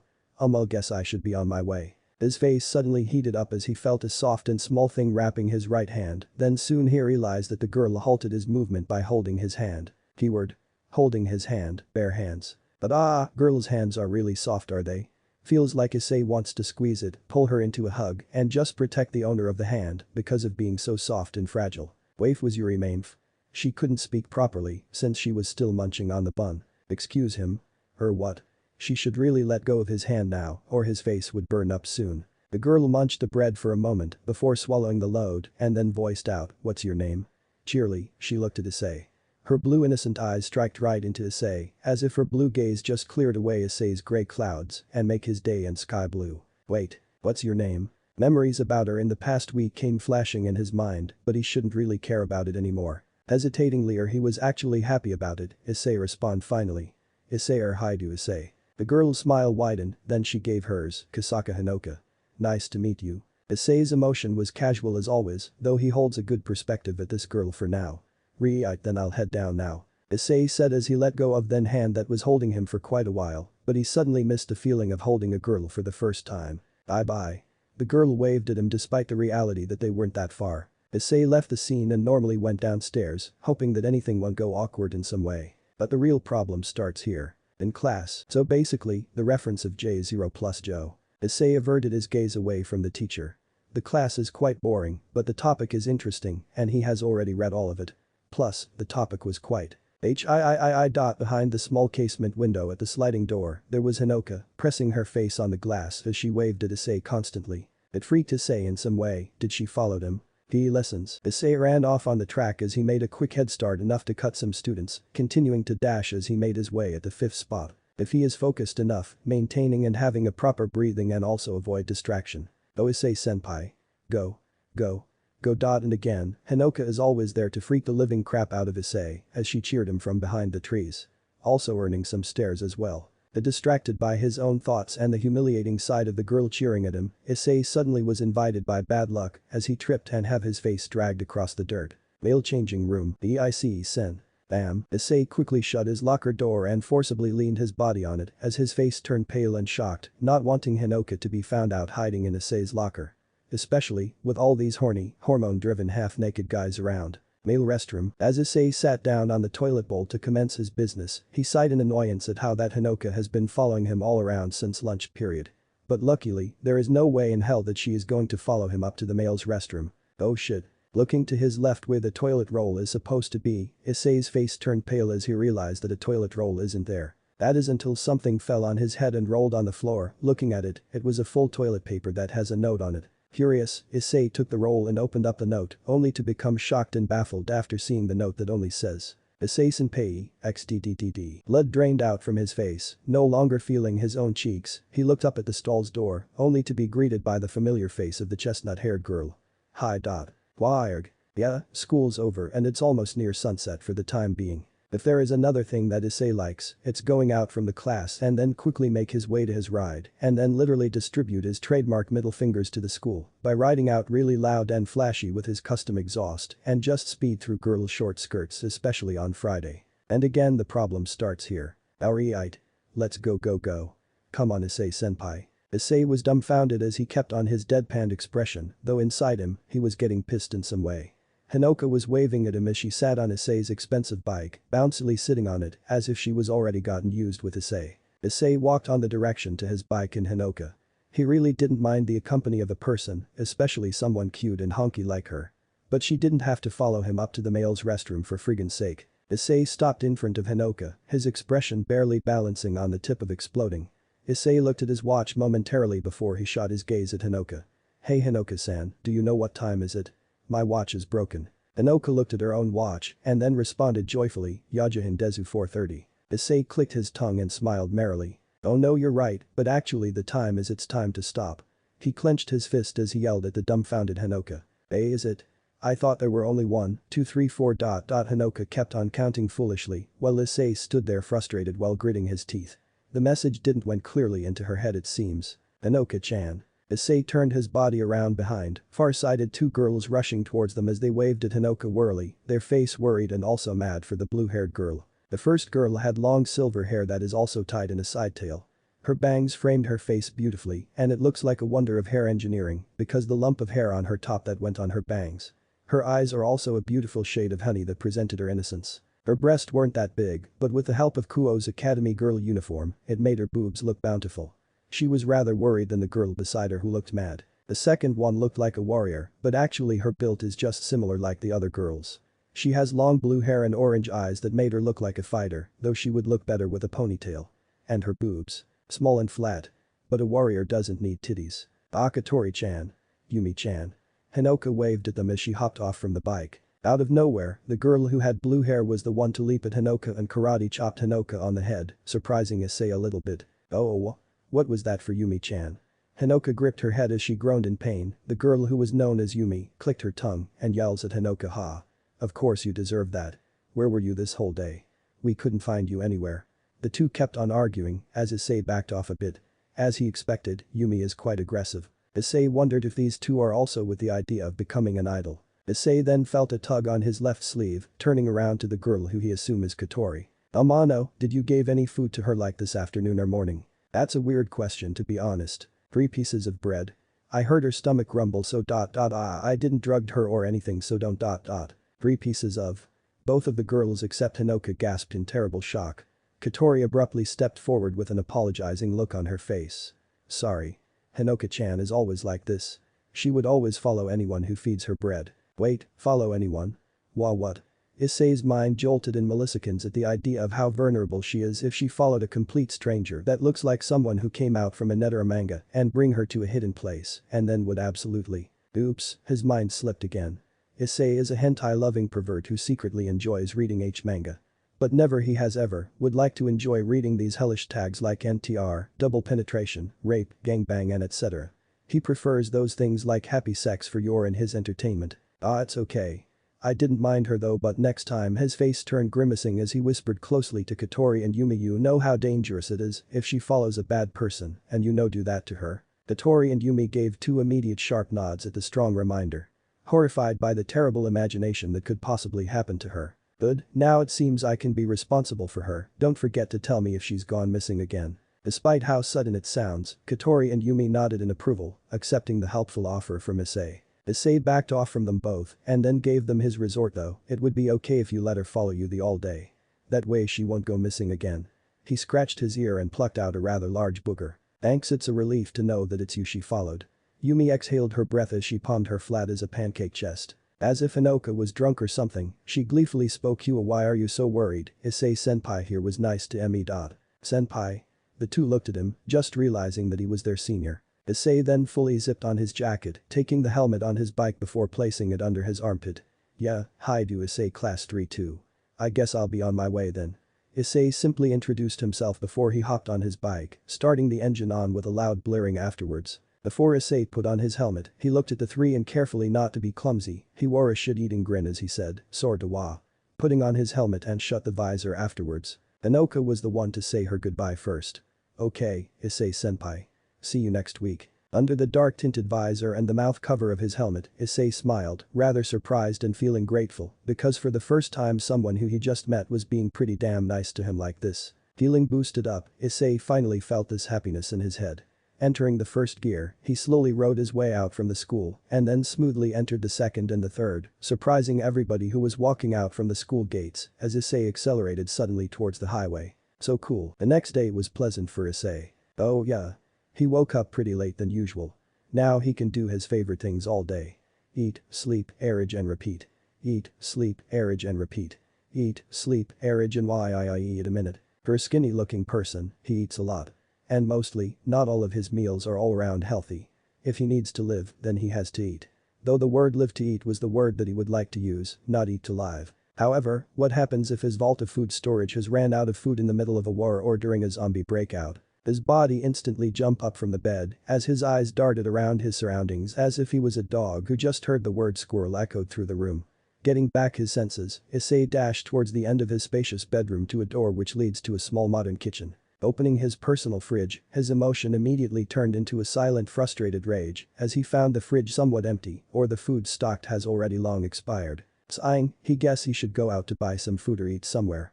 What morning he should spend with an empty stomach.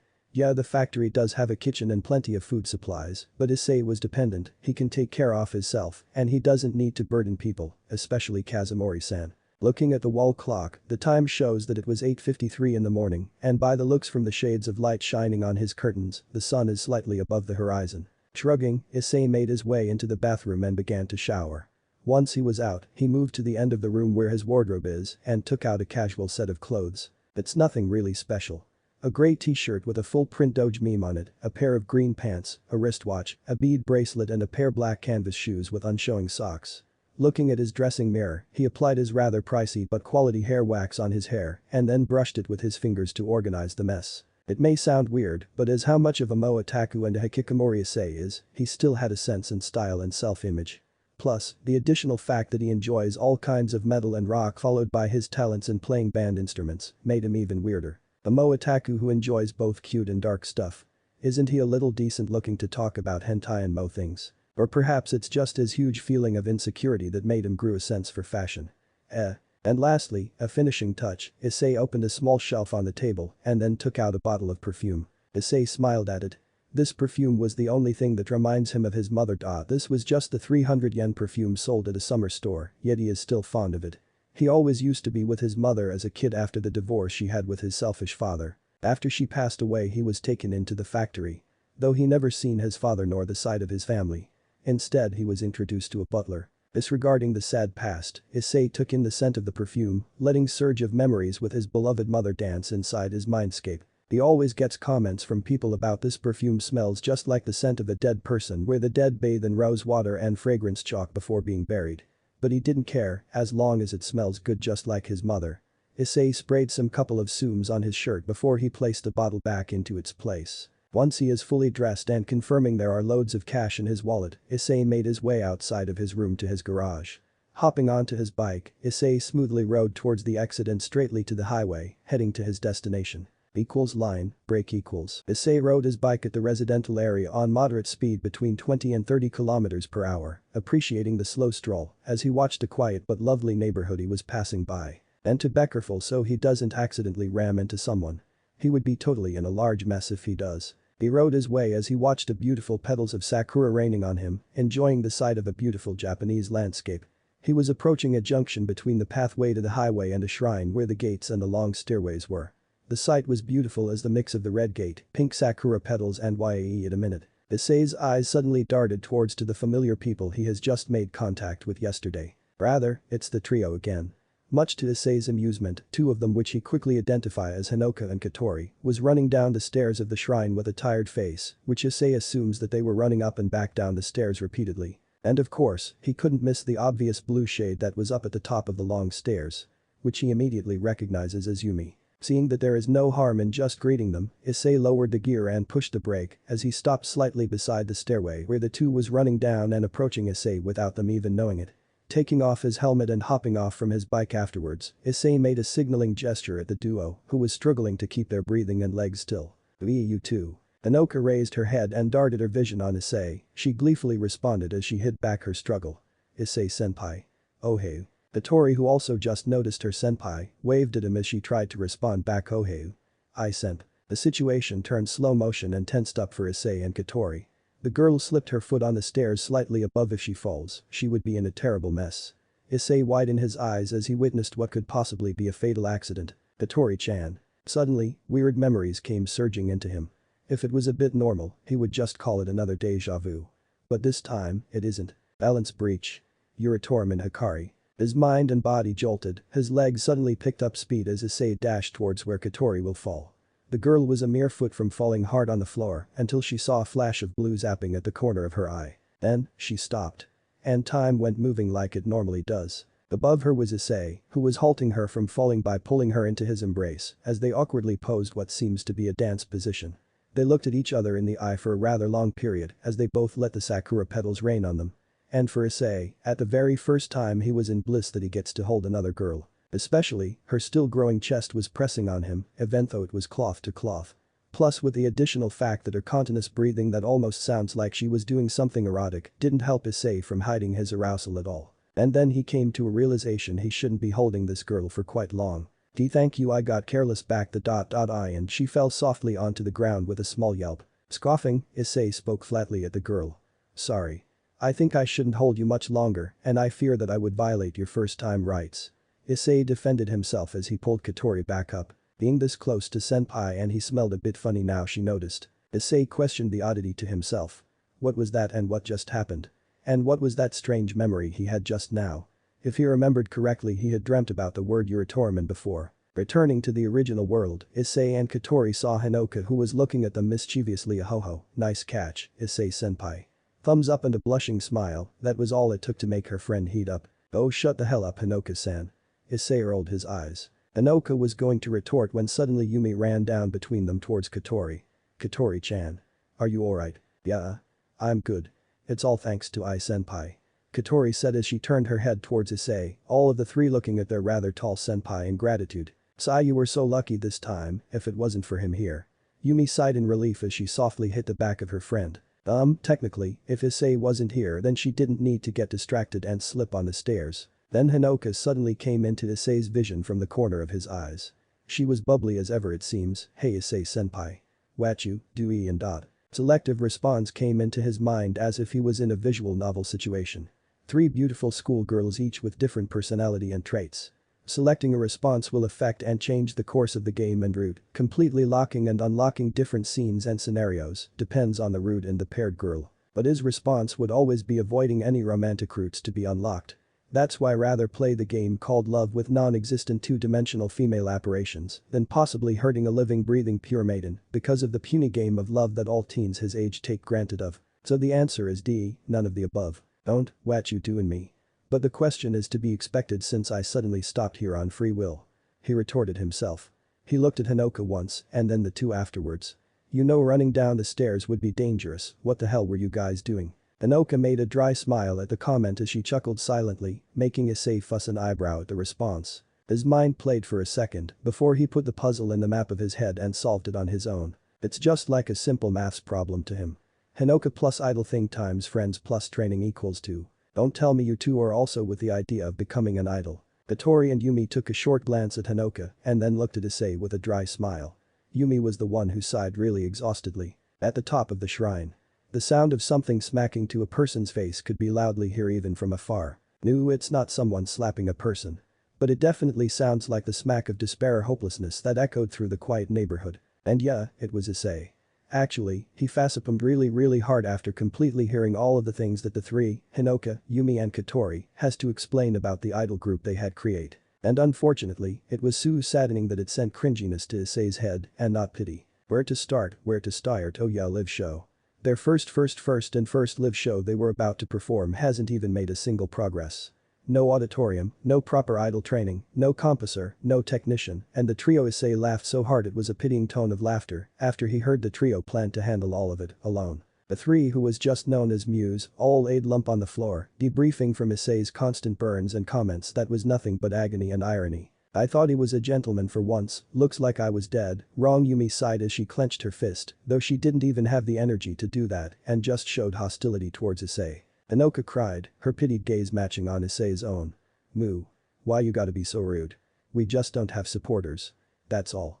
The rest, Yumi and Katori both nodded in agreement at Hinoka's remark. The point that Issei couldn't miss. He shouldn't be really that harsh on them, since they didn't have anyone to support them in the first place anyway. When Issei refreshed his memories, he realized these girls were just around him last year when he was a second year while they were just freshmen. Each of them had their own traits, but Issei couldn't miss the fact they are hardworking friends and didn't even give up. Even dared to go all the way by their own without any help or support. Speaking about school idols, did they know that they have a competitor? Hey, did you know the girl whose name is Niko Yazawa? That was what Issei wanted to say until he felt like he shouldn't touch the matter in her anymore. Boo.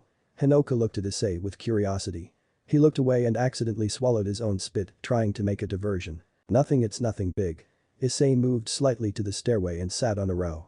Speaking to the girls without looking at them, have you made a slight progress? Like writing the lyrics or announcing your group name at a site.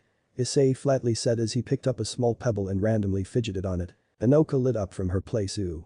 Actually, we already have been listed out in the school idol website. And the chestnut-haired girl grinned slightly as she took a glance at a horrified Yumi before she took out a piece of folded paper. This. May I present to you? The lyrics that. No. Yumi tightly clenched her body. It is too embarrassing. No. Hinoka-chan, please don't show it to him. Here, have a look. Hinoka and Issei, who was afar from Yumi, conversed as they ignored the weeping girl. Arigato. Hinoka-chan. The girl screeched in horror as if she was violated or sexually harassed by a lesbian nymphomaniac. Issei read the lyrics closely and then began to understand the lyrics. The lyrics were so deep, with proper compassing and singer, this song can send chills and goosebumps to whoever is listening and enjoying it. He looked at Yumi, the one he supposed that she wrote the lyrics. But well, she shouldn't be cringing at her own work, this is a great piece of artwork. And she should appreciate it and give credits to herself. Relax, you wrote the lyrics really well. There is nothing to be embarrassed about it. Issei complimented. He read the lyrics really carefully, from the intro to the chorus and to the outro, and then all of the gathered data turns into his opinion. Listen carefully, okay. Yumi and Katori, who already got up from their debrief, approached Issei from behind and pay attention to Issei closely. Look, the lyrics, I've gotta say that it does have some shallow meanings behind it. But, I can clearly see that there is a message towards those who feels bad about themselves or always on the verge of giving up. Even people will guess that oh, this song is deep. For an idol song, the lyrics writer didn't wrote this for fun and excitement. But the main prioritized topic came to his mind, but who is going to compose this anyway? Issei could give himself a try to compose it, but a J-pop idol song? Bleh. Event though how much he is intending to offer help towards them. Regardless of how sudden it sounds since Issei and the idol wannabe just talked yesterday. Issei disregarded the logical thought. Is it wrong to just lend a hand? Every living things on earth deserves it. Niko looked worried for a second as she placed a finger under her lip and averted her eyes from Issei. There is this first-year girl that sings and plays the piano very well, but I couldn't get her to help us with it. Akoto Warishimasu, sounds really just like Yumi-chan. Hinoka gave a dry glance at Yumi, who twitched her eyebrows at the dry remark. Then it's decided, I'll help you to persuade her. All at once, the three looked at Issei with shocked looks on their faces. It was on Monday that Issei suddenly called out to Hinoka on lunch period. Feeling rejoiced and relief, Hinoka brought Issei to where they would ask the girl, who was known as Maki Nishikino, to help them just this once for their song. I mean the girls, not Issei. As Issei and Hinoka walked towards the hallways where the first-year classrooms were located, Issei came to awareness that people around him were scathing opinions and rumors about him. Good or bad, it was to be expected anyway. Issei ignored the whole whispers surrounding him and just focused his gaze on Hinoka, who was leading him to Maki's classes. Sticking her head out after opening the sliding door of the girls' classroom, Hinoka frowned as she couldn't find the trademark tomato hair anywhere among the other students. No, she's not here. Hinoka slid the door close and turned around to Issei, who then responded by rubbing the back of his head and placed a hand on his waist. She has to be somewhere else then. It was then Issei was greeted by an unexpected dot of orange at the corner of his eye, slightly surprised by its sudden gesture. Naya? Was she voiced as her hand gestured a cat's paw as her gaze matched towards Issei's. Issei was surprised and shaken for a moment, then he realized that she was Keichan's friend. The girl who had been spying at him since last week. The girl is obviously a first year. Having an unusual orange short hair, Issei could categorize her as a Genki plus, those eyes perfectly looked like a cat's eyes. But holy cow, her thighs and lower backside just fits perfectly on her. And her flat cat tats. It looks flat because of her body shape and the uniform when actually her breasts were cutely the size of just perfect for Genkis's. Who are you looking for, Naya? Seriously, stop. Stop with that cat persona. Issei dismissed his intent to fucking scream the word stop, knowing that would be a smartest idea to do so, he would get hated by people around for some reason. We're looking for a girl named Nishino Maki. Nishikino? Hinoka corrected. Nishikino Maki-san. Have you seen her around? Asking the Niko-like girl, Hinoka nodded her head rapidly in desperation for the answer. Sadly, the girl shrugged her shoulders as a sign of unknowing. Haven't seen her anywhere, Naya. Oh my god, seriously stop. Nishikino-san. A rather cute and timid voice said behind the group. And it was well recognized by Issei a lot. Turning around his body with a saturated horror that no one could miss, Issei could swear the girl was the one who has been spying at him since 3 weeks before. And who's not afraid of a strange stalker? Even if she is a cutie pie that originates from the massive cuteness itself. There's a good reason why Yandere and I exists, people. You? Keichan Naya. The girl winced and accidentally let out a squeak at Issei's horrified reaction as her red-framed glasses fell from the bridge of her nose, though she disregarded the scared reaction briefly. Nishikino-san usually goes to the music room during times like these, so it's best to look for her there. Alright. Thanks. Hinoka smiled in gratitude, then signaled Issei to follow her, despite how he is still looking at her with a humorously horrified face. Oh no. Hinoka halted her tracks and turned around her body to the girl. About the idol thing, good luck. She smiled timidly. Hinoka returned her own smuggy smile as she gave a thumbs up of confidence. Just watch us. Then proceed to head to the music room, and then followed by Issei, who gave the girl an eye-to-eye look. I'm watching you, Issei said as he pointed 2 of his fingers on his own eyes and then shot it towards the girl, who flinched and then squeaked once again. Issei and Hinoka arrived shortly and approached the music room placed at the far end of the school building. People were not hanging there often, so the atmosphere was quiet for once. Free from the random babblings that Issei has despised very often. But if there was a sound that fills the entire hallway they were walking, it would be coming from the music room in front of them. Issei's and Hinoka's ears instantly perked up. Issei was the one who analyzed it quickly as he was familiar to the instrument. The constant rhythms and melodies of a piano, mostly major notes was used. There was also a small voice singing along with the piano. It's her. Come on, let's see her. Hinoka lit up, dashing towards the room excitedly as she left Issei behind. As Issei looked through the casement window on the door, she spotted a girl with red short hair and violet eyes gracefully playing the piano, singing beautifully with emotions and deep lyrics as he saw. Aisha teru banzai. Koko to yukata. Watashitachi wa ima wo tanashimu. The two outside didn't say anything, but just jaw dropped and mused at the performance in front of them, fully listening to the melodic keys played by the reed. By the time she was finished, Maki gave a brief exhale and smiled in satisfaction for her own artwork. Her quiet mood was about to be shattered when she heard numerous clappings of a small group outside of the room. Ja. The girl freaked out for a moment as soon her eyes darted towards two students who were pressing their faces against the glass, applauding respectfully yet ridiculously at the girl's performance. Opening the entrance, Issei made his way towards the confused girl who was sitting frozen on her chair, honestly expressing his amusement towards how good the girl sang. That was astounding. Beautiful atmosphere at the chorus. Though I heard some obvious errors in the pedaling. Issei coughed and then gave a small smile. Glancing around the room for a brief second, he found a single person's chair nearby him and brought it forward to the dumbfounded girl before sitting down and crossed his legs as his gaze matched her own. And of course, the girl showed hostility at Issei's demeanor like any normal girls do. But shortly, thanks to the way of Issei's almost professional-like conduct, atmosphere in communicating and the short but in-depth comment, she soon accepted Issei as someone who is also familiar with her kind of music. As I was saying. I love your colors and the suppleness of your phrases, and you had wonderful tonal variety throughout the movement.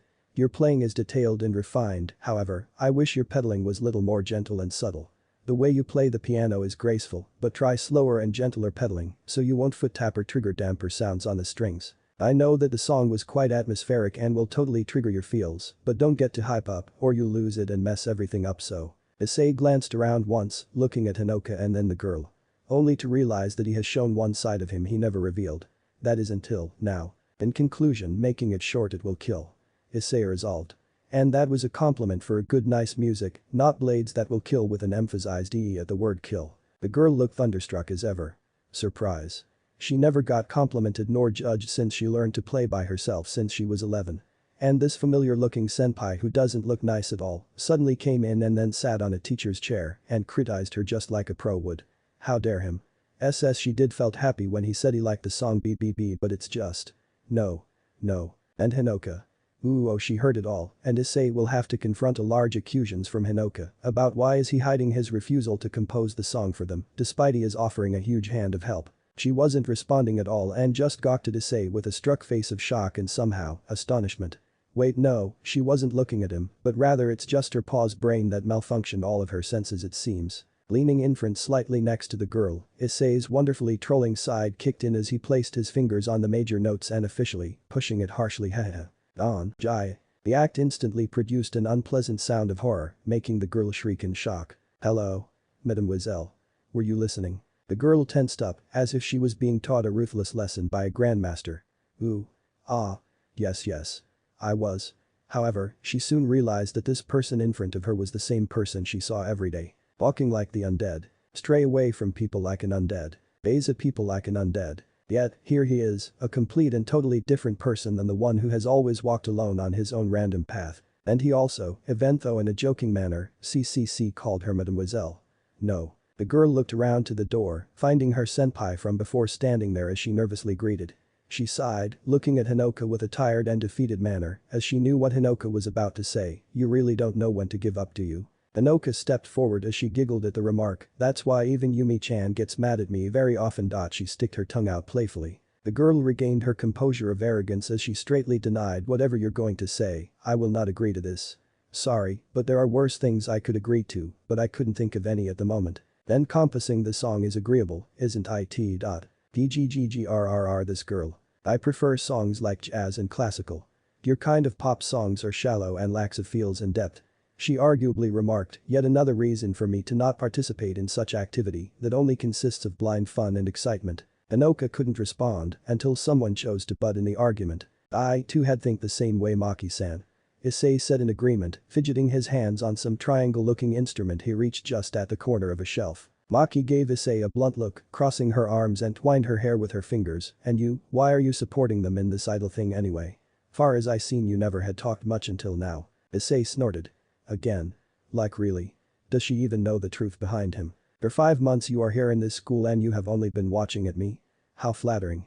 Grinning at the embarrassed Reed whose face already turned to the same shade of her hair color, Issei finally turned his body around and faced the two, face full of confidence and calmness. Look, I also have thought that these school idle things are silly, even for an otaku like me. Though, that isn't till I met her. Issei gave a short glance at Hinoka, then continued shortly. Even though idle songs aren't my taste, but the daring hard work they're about to face just proves to me that this isn't just for fun and publicity at all. In fact, the song her friend wrote is impressive. Issei reached into his pocket until he was straightly rejected again. No. Whatever you say, I refuse. I'm too lazy and I have things that I have to learn by myself, so the answer is always a no. Hinoka frowned, she expected this from her since the start anyway.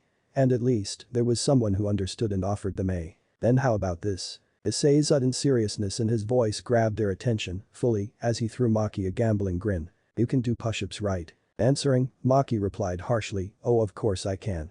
What made you think I can't? How about we bet? If you can't do push-ups while smiling without twitching your mouth for 5 times, then you'll have to at least read this lyrics for us.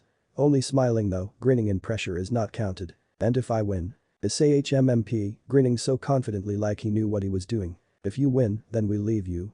For good. The girl smiled confidently at the offer, seeing the bet is nothing but a child's play. Deal. Hinoka shot her eye at Issei shockingly, in return Issei winked at her in a proof that he is completely aware on what he was doing. Maki rolled up her sleeves up to her elbow, before she stood up and stretched her arms for a brief moment and then prone down to a push-ups position as she maintained the planking position. And of course, being the pervert Issei is his eyes couldn't help but linger at Iberth's eyes, and then her beautiful butt that was screaming to his eyes look at me and fuck me, even though it was clothed by the skirt. But just like he mentioned last time, Kuo Academy uniforms are overpriced and really feast the eyes of those who are experts enough in hentai things. The male uniform looks good, and anyone with a perfect body shape suits it perfectly like a prince's attire. All the females ho. Issei loves it so much, he would like to list out the fetish spots for it. Shoulder scarf, perfectly framing girls' boobs no matter what size just like a picture frame. Waist part, perfect for any kind of erotic curves. Makes you want to grab their waist and just protect them. Short skirt, only with the gust of the wind can reveal one of the 7 gates of heaven. Skirt fabric, when moist can reveal the shape of butt. And holy shite it cannot stay still. Eyes between the skirt and long socks, perfectly describing the definition OC. And lastly the long socks itself. Black and the blackest of emo black. So fucking beautiful no matter what kind of deer they are. You put a pair of black socks on a lowly dandier. So gorgeous. A pair on a MILF. Just gorgeous. But like seriously? Are they wearing a corset for the uniform? How will he unravel this fantastic mystery by the end of his graduation, dear lord? But for the sake of his sanity, he commanded his eyes to stay put and avoided the erotic area, focusing on Maki instead. The girl put on the usual idle smile before she lowered her arms down and pushed herself up, succeeding her first try. See? This is a piece of cake, everyone can ... Do it back. Issei gleefully and devilishly smiled as he commanded. What? Issei sighed before he repeated his words. Before I said do it back, your smile was twitching and I would definitely call it a desperate grin. Maki was confused, looking up to Hinoka who also agreed to Issei. It's true, you were barely smiling back there. Not giving up yet, Maki burned up a little and then repeated the procedure, only to be told that she needed to repeat it again. Again. And again. Nice try, but try harder. And again. Even a toothless grandpa can smile better. And again. I remembered when I was in Saudi Arabia. This camel smiled at me and other bypassers. Too bad I couldn't snap a photo of it because it had a potential of becoming a famous meme. Arg. This is ridiculous. Frustrated, Maki instantly leapt up and stood on her feet, breathing heavily from both tiredness of trying so hard to do those push-ups and receiving the constant attempts of Issei, trying to mock her tireless with his big fat mouth. But guess what? I think your face would do better than the camel. Issei snorted, trying to hold back his laughter. And so does Hinoka who was gripping her mouth and her belly as if her life depended on it. Glaring at Issei with the "say it one more time and I will kill you" look, her face seemed to flush because of the teasings her senpais gave her. cancel our bet. I will not compose the lyrics for you. Wiping off an escaped tear, Issei set his eyes on Maki just to tell another thing to her. Then that just proves that you didn't try harder than them. What is it then?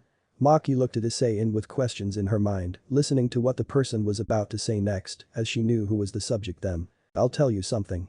Those three girls had face harder than smiling while trying to do those push-ups. More than that, if you think they received any help from other parties then you are dead wrong. I'm speaking the truth here, Issei said and reached to the pocket under his blazer before taking the lyrics sheet out and showed it to Maki. What you are about to read here is the origin of how three schoolgirls achieved their dreams as idols. Might as well as history. So please. Issei looked briefly at Hinoka who was stunned and touched by Issei's words before he gazed eye to eye at Maki with calmness and plead, would you like to become part of a legend? The room was silent and tense, even the sound of a dropped pin can be literally heard by the skies. Maki mumbled her lips before she broke the silence in the room with a positive answer. Fine then. Issei sighed in relief and Hinoka cheered and praised bubbly at Maki's generosity. But only reading it. I wouldn't know if I want to compose it, so don't expect highly of me alright. Sunday or lie, she snatched a sheet from Issei's hands quickly and sighed. You might don't know it, but you should, I am so grateful of you right now. Thank you sheepishly, the girl responded to Issei's words with a blush and mumbling lips before she snapped like that Sunday or she is. Now get out. Before I suddenly change my mind. Issei huffed positively. With pleasure Hinoka-san. Issei signaled, non-verbally telling Hinoka to let's get out from here. Hi. Thank you so much Maki-chan.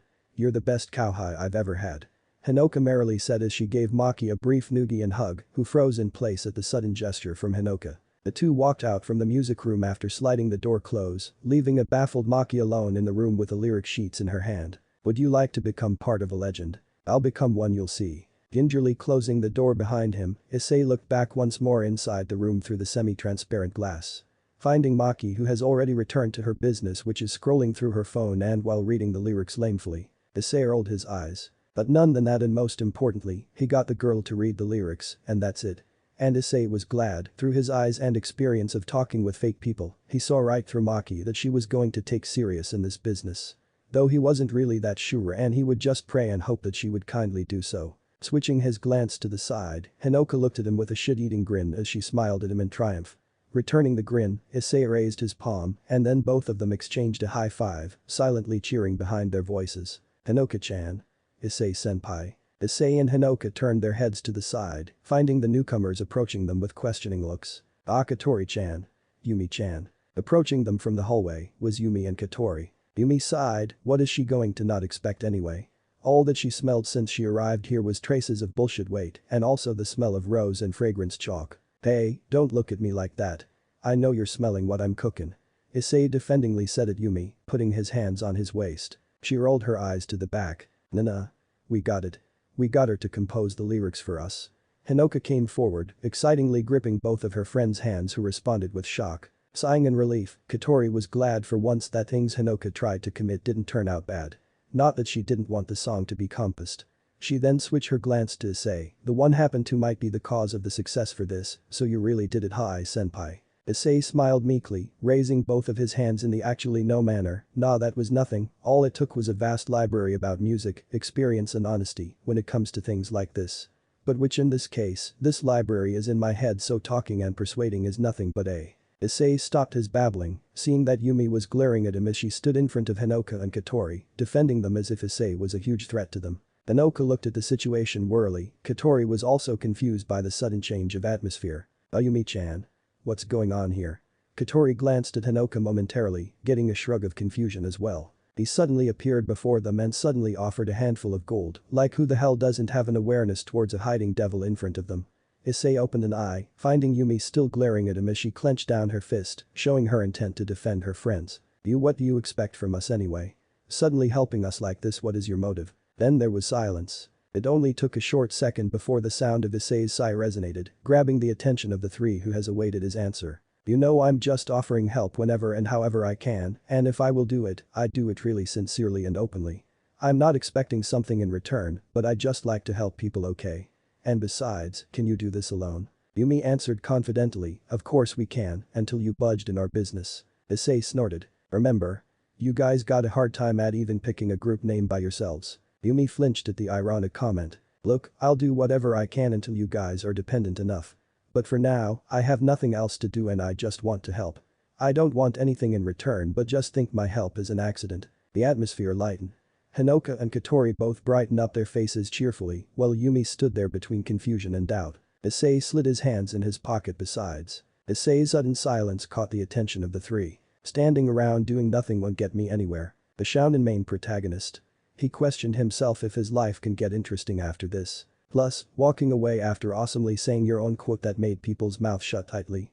That would be one of Issei's unimaginable bucket list. But too bad for Issei. And Hinoka because she was a second too late of warning her senpai. Issei senpai. Watch out. Randomly or coincidentally, Issei's foot stepped into a bucket of dirty-looking water next to the toilet entrance, causing him to amazingly fall slowly towards the floor, with his face coming first. The AMMM and the girls just couldn't help but smile dryly at Issei's epic fail. SS senpai. Hinoka was halted from letting out another word as Issei gestured his hand in a stop manner at Hinoka, while his face is still planted on the floor, along with his lower clothes that was soaked by the water. Issei spoke nope. Don't. Never. No. I've dealt with this situation before and I don't feel any shame for this kind of accident. In the end, no one laughed anyway. This is not a cartoon series for fuck's sake people. Across the hallways far from Issei, stood a girl with a buxom figure and purplish hair tied in two chuckled silently. You just can't take your eyes off from him anymore, right? Nikaki. The other figure darted her eyes on the girl with purple hair. Don't get it wrong, I just feel bad for dumping him like that. I just should have let him know. Stubborn girl. The purplinette left the scene as her footsteps lightly echoed through the hall, leaving the other alone. Let me know in the comments below if you guys want the next part. Also check out my other video that has been shown and left. Thank you for watching. If you enjoyed this video please like and share this video. And have a fantastic day. Bye.